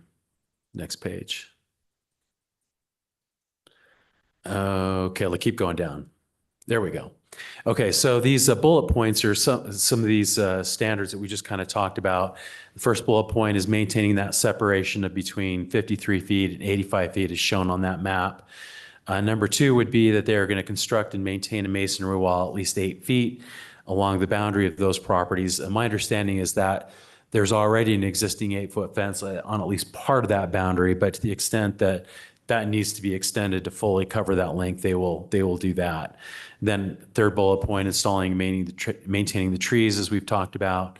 And the next bullet point, installing and maintaining parking in proximity to the new retail building and adequate to meet the new parking demand generated by that new retail development. And if you go to the next page, Jason, I think there's one more bullet point, and that is that installing and maintaining lighting that complies with the requirements of city ordinances, including shielding direct light from impacting existing residential dwellings in the vicinity of the new retail development. And we actually think this, having this retail building is actually going to be a pretty good buffer for those residential properties, because they'll essentially be seeing, I think, the back of a building, which is pretty innocuous for the most part. And I think combined with the separation distance and the landscaping and the trees, that'll be a pretty good buffer for those residential properties. Any questions to this point? Okay. Yeah. Can you go back to that original schedule of the changes? Yeah. Go back to the table. Yeah, the table. So I just want to understand a little better as far as, because it's kind of hard to tell from the way this is laid out, as far as, are they net staying the same on committed development? As far as, can you just go through that, what goes up and what goes down? Yeah. So the only thing that's really changing here is, and I know it's maybe a little bit hard to tell from this, is we're basically, in benchmark 8, we had 300,000 square feet of new commercial development and the 700,000 square foot total Class A office. So the total square footage for the office stays the same. That's not being reduced to meet the requirement of benchmark 8, the last benchmark. Basically, we're moving 100,000 of that new commercial from benchmark 8 and putting it up in benchmark 3. So you're reducing the commercial in benchmark 8 from 300 to 200,000 and increasing it in benchmark 3 from 0 to 100,000 square feet of new retail. And then what's going on in 4 through 7? So 4 through 7 is basically shifting each of those benchmarks down one, if you will. So benchmark 3 used to be 300,000. That now becomes benchmark 4. Benchmark 4 used to be 400,000. Now that becomes benchmark 5. So in other words, benchmark 3, they can qualify for that just by doing the 100,000 square feet of new retail, but they don't have to do the additional Class A office space. But to get to benchmark 4, And then the subsequent benchmarks, they will still have to do each additional 100,000 square foot increment of Class A office space. And so is that the same then, or has it been reduced? Not, it's the same, if you will, but it's just been bumped down a benchmark. So they still have to get still have to hit the 300,000 square foot benchmark, for example, but instead of that being benchmark 3, that now becomes benchmark 4. Okay, so you're just saying they did a swap between benchmark 3 and 8, and then that shifted everything? Yeah. But the numbers are the Yeah, same? exactly. So nothing's changed as far as the committed Right. they're doing? Right. So to get the maximum increment, in terms of completing benchmark 8, those numbers are the same. They still have to complete the total of 700,000 square feet of Class A office space and a total of 300,000 square feet of new commercial. And the idea is that office is slow right now, so you're moving that down while retail's working, and so you're moving that up. Exactly. Yes. Steve, what is the timeline between each of these benchmarks? What amount of time is There, represented? there's no stated timeline, but there is a maximum time limit for them to collect the tax increment. So it's basically a period of, if I'm remembering right, it was originally 20 years, I think. That was increased to basically 22 years. The legislature did that because of the pandemic. And I think maybe I could look it up, but that puts I don't remember the exact date. Do you remember, Artie?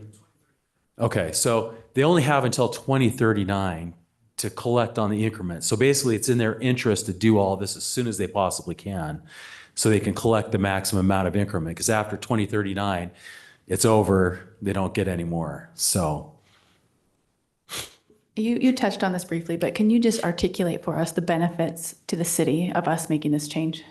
Yeah, so if we were to not make this change, basically there would be no further progress according to new development in terms of, the mall, the University Mall is not really as incentivized to construct the new retail or any other development without us making this change. So, I mean, presumably there would be no further commercial or office development without this change.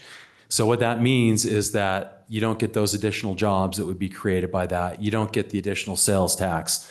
You don't get the additional increases in property tax. So. And then if they stop, decide they don't want to meet any more benchmarks, they're leaving 23 million on the table Or more. or more. Yeah. Okay. So their incentive is there to complete the agreement. Yes. And I would note that these numbers that you see in terms of what they're able to obtain through benchmark 7 at least, that's actually only reimbursement for infrastructure that they construct.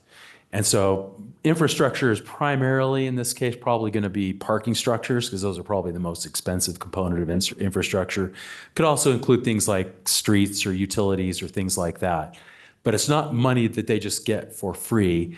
They're actually limited in terms of getting reimbursed for infrastructure. So if they don't construct the infrastructure, like the parking structures, even though they might qualify for these cap numbers you see there, they don't get it unless they've also constructed the infrastructure. So. Does this trigger anything else as far as besides hitting the caps? Does it trigger other things? Yeah, so that was going to be the next point here. And so maybe Jason, you can go to the next page there. No. Well, I'm just going to start talking and then you can find the place where it talks about, so in the PD 34 zone, and this was done back 10 years ago or so, we wanted to make sure, the mall at that time was going through a period where malls throughout the country were having a difficult time surviving economically. And we needed to do some things to ensure that the mall stayed viable. And one of those things had to do with, at that point, it was just a mall, retail stores essentially. And part of the idea was to allow and encourage not just retail, but also office and also a residential component there. And so the PD 34 was amended at that time to allow, in addition to retail, also office, also residential units. And, but we wanted the project to stay largely retail. It was a very significant part of our sales tax base. And so we didn't want, the retail component of the University Place to be swallowed up by the residential or the office. And so we basically included a provision at that time in the PD 34 ordinance that the number of residential units that they could construct on that property would be limited to 1.5 residential units per 1,000 square feet of retail space they had in the project. So I don't know what the exact number is. I think there's somewhere roughly, give or take, 1 million feet of retail. Is that in the ballpark, Artie? Just not, okay, 1.2 million? Okay. So, that would entitle them to based on that 1.5 ratio to somewhere around, 1,500 plus residential units. But we wanted to, through doing this, we didn't want this a change in the benchmark to necessarily allow additional residential units to be constructed as part of the project. So what we've included a provision in this proposed amendment that basically says that whatever retail space they construct to meet this new benchmark 3 will not be used to allow them to construct additional residential units. So that 1.5 ratio will not apply to, the 100,000, or if the building's 110,000 square feet, won't give them additional residential units based on that. Now, if they construct other retail that's not, part of meeting benchmark 3, then it still would increase their ratio. But to meet this particular benchmark, it won't increase their allowable residential units. So the language in there, it's kind of long, Jason. I think it might be the next page there. Yeah, that's it right there. If you really want to read through all that, but that's basically what it says. Would you go back to that slide you were just on? So what's the purpose for the last line, or almost entirely? Are we? Sorry, what are you referring to? So the parties acknowledge that the project area is located entirely or almost entirely within the PD 34 zone. Are we expanding that unintentionally? No, that's just a preface to the next page. And it's just referencing and describing the fact that the PD 34 zone outlines that ratio of 1.5 residential units per the 1,000 square feet of retail. Can you show us where that 100,000 feet is in relation to the mall? Yeah, on the map, you mean? Yeah. Yeah, if we can go back to that map, Jason. So if you look at the green area, it's just up above that and kind of on the left-hand side. It's kind of hard to read, but it says retail area there. Yeah, that's it right there. And just for context, where is that at exactly? Okay, Costco's right next door.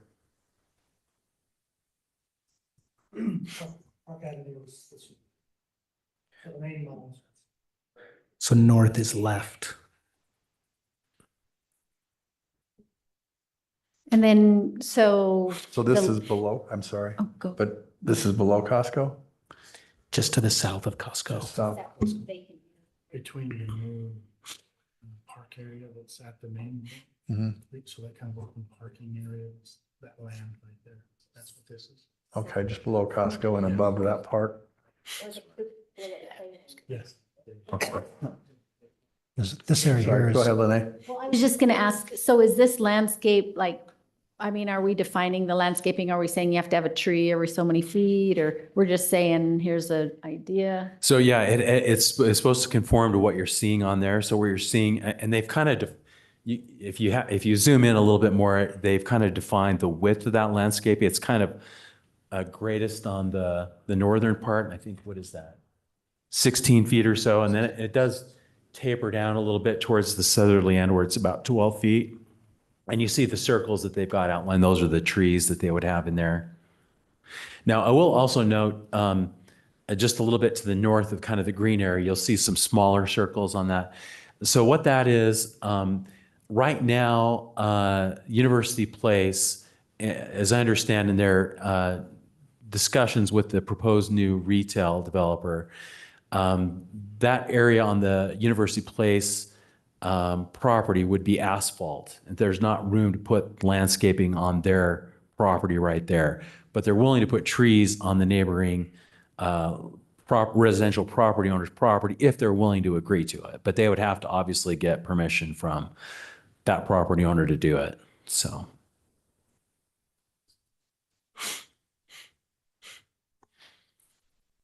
Do we have any other questions? So Jason, where was the hill gonna go? Is that the future development, which is right by the green trees? That was there, or is it below?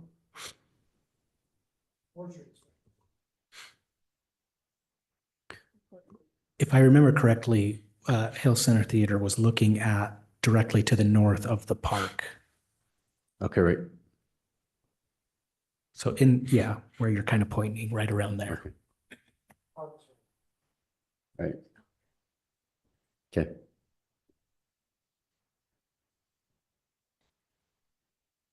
Anything else? Okay. Ready for a motion? Yeah, I think we're ready for a motion. Someone. I would like to make a motion that we have a resolution amending the participation agreement of the University Place Community Development Project Area. I second that. Aye. Aye. Aye. Aye. Aye. Aye. The resolution passes. Thank you, Steve and Jason. You want a motion to adjourn? Yeah. Okay. Aye. Do you got? Yes, we're on our way. Aye. Aye. Aye. Aye. Aye. We're adjourned. Thank you.